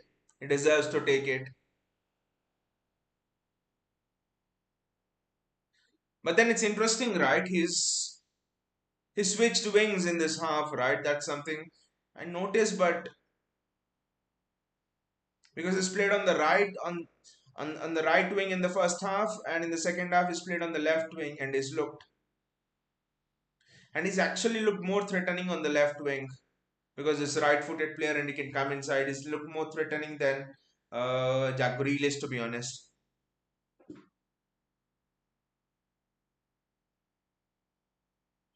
No, Vinay says no pen full time, and you know, guys, what does this full time resemble? You know, when we say Manchester is blue, it's not just like that. You look at the other side of Manchester, and you see in a group of Copenhagen, Galatasaray, in a group having Copenhagen and Galatasaray, United finished fourth. And with the bare minimum points, it's maybe a record for the least number of points in the group stage. I don't know, and you look at City finishing with the highest maximum amount of points. I think there's nothing better than this that could indicate the difference between both the sides in Manchester at this time. How have Manchester United fallen off the perch, and how Manchester City have have taken down that throne and nailed it down. Today more than the result, it is a resembling of that power shift once again. It was already done by the trebles and by the trophies we have won, the Premier Leagues we have won, but just looking at the result of United and us today, fourth, first points, maximum points, minimum points. This is just such a marker where we are as a football team right now. Just enjoy the success while it's there. We are almost at the peak of our powers right now. There's no doubt about it. When I says enjoyed this match, this finally when I write a match without any tension, because when was the last time we actually sat down so coolly chatting and enjoying the match? Since that Diwali time, right? Since that Chelsea game, Chelsea, Spurs, as Liverpool, Aston Villa, Luton Town, bloody. The last five matches were all tense. They were all tense. Till the final whistle, it was just so tense. Finally, a match where we could just sit down, just collect our thoughts about the club, where it's going, about the transfer window, about the players. Good to see young players do well. Finally, a match where even I feel very relaxed doing this match. Otherwise, it's always so it's always been so tense in the last 1 or 2 months. Bayaji says no clean FC at the moment, but done enough. Bayaji, I don't think till the new year, till the new year we are gonna keep a clean sheet. I think Pep will have all the players take a new year resolution. We are gonna keep a clean sheet, or maybe Pep is gonna ask Santa for a gift, Santa Claus for a clean sheet gift for Christmas. I don't think until then we keep a clean sheet. But I just hope the match against Crystal Palace is also as cool as this. Not a 2-1 hanging on victory against Luton Town or a 3-3. Wow. What a ride it was before this match, the last five matches. Din Whistle says you could never be as big as LFC or United. Cheers to you, mate. The fact that you're having to come here on a City fan channel and tell about that, it just shows you the fact how big we have grown. Would you have gone to a Burnley fan channel or somewhere and told it? No. You're coming here because you already know we have thrown you guys off the perch. We are already there. We are already at the peak of our powers. You're disturbed. You know that you're losing your power. You almost lost your power. That's why you're telling all these comments. We were great in history. We were great in that era when Scholes was there. Go there, go there. Right now, City is at the peak of their powers. We are the kings of Manchester and the kings of England and the kings of Europe as well. When I says Phillips, good luck. Just wish him all the best, Kalvin Phillips. That's why good to see. It's a good send off gift for Kalvin Phillips, to be honest, giving him a penalty. And then in the Champions League, I think it's his first Champions League start for City as well. Scored a goal in the Champions League away game, tough ground Belgrade.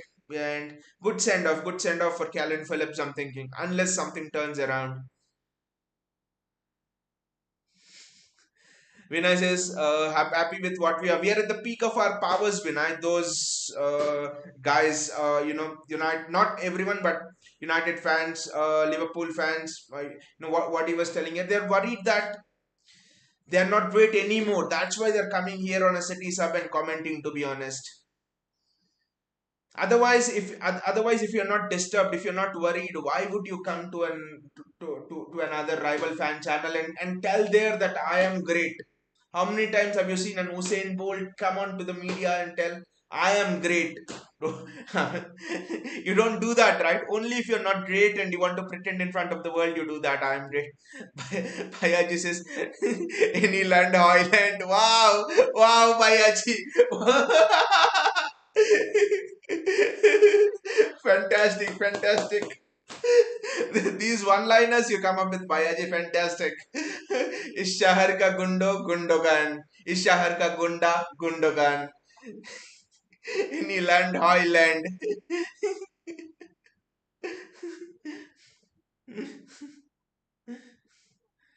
Bayaji says Micah did more in one game than uh, Bayaji says Micah did more in one game than Anthony whole season. Anthony whole 2 seasons. And Anthony is just, Anthony is just a poor man's Raheem Sterling. I don't even want to insult Raheem Sterling, but Anthony is not even Raheem Sterling. Anthony is a poor man's Jadon Sancho. That's what I can say. And it's so ironic, right? It's actually so ironic that you look at both the wingers of Manchester United as well. Anthony and Jadon Sancho. Look at our wingers. Look at Doku, Grealish, Micah Hamilton. Micah Hamilton and Oscar Bobb have done more, and they cost us zero, and they absolutely cost us zero in transfer fees. They have done homegrown players. They have done more in 45 minutes than what Anthony and Sancho, who cost around 200 million pounds in 1.5, 2 seasons for United. That's where we are as a club. Vinay says, unfortunately, Hamilton will won't play anymore. One game wonder. Vinay, I really want him to play more because you look at him first half right wing, he was superb. Second half left wing, fantastic. Cutting inside. Just imagine, Vinay. Toku right wing, Hamilton left wing. That would just be devastation for opponents, right? I know Pep won't do that, but I want Pep to do that. I want Pep to play a team where it's Kevin De Bruyne, and Phil Foden, and then it's Micah Hamilton, Erling Haaland, and Jeremy Doku. Two tens in Phil Foden and Kevin De Bruyne. Wow, what an attacking team that would be. With that kind of an attack, we could destroy any other team.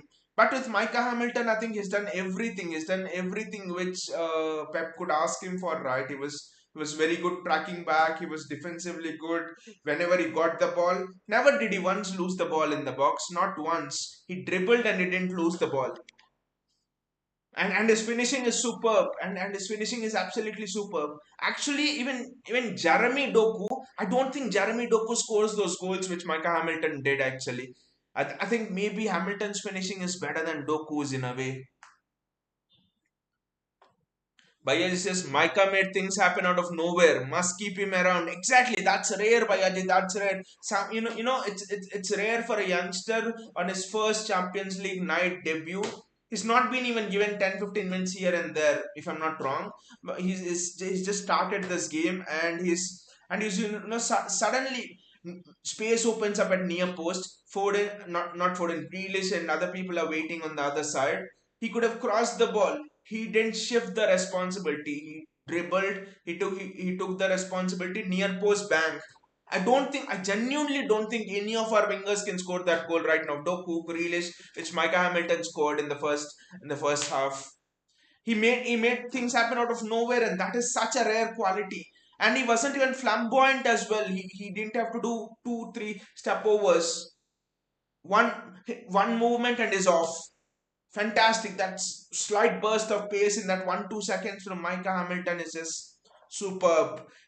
I think Micah Hamilton is more pacier over 10 yards than a Lewis Hamilton in a Formula One car. I think that's how good Micah Hamilton was today. Vinay says there's no point to play pacey wingers without KDB. Who'll make line breaking passes? At the moment, sideways back passes. That's true. That's true. That's true, Vinay. Without KDB, it just seems that we are stuck. At least until we sign someone in the January window or until KDB returns, we are stuck with Julian Alvarez in the midfield, and we are stuck with sideways passes. Jack Grealish. We are stuck with opponent teams high pressing us. We are stuck with those nervy moments and stuff. Wonder how Crystal Palace will play against us in the weekend. Says definitely made headlines. Who knows? Who knows? There could be loan requests.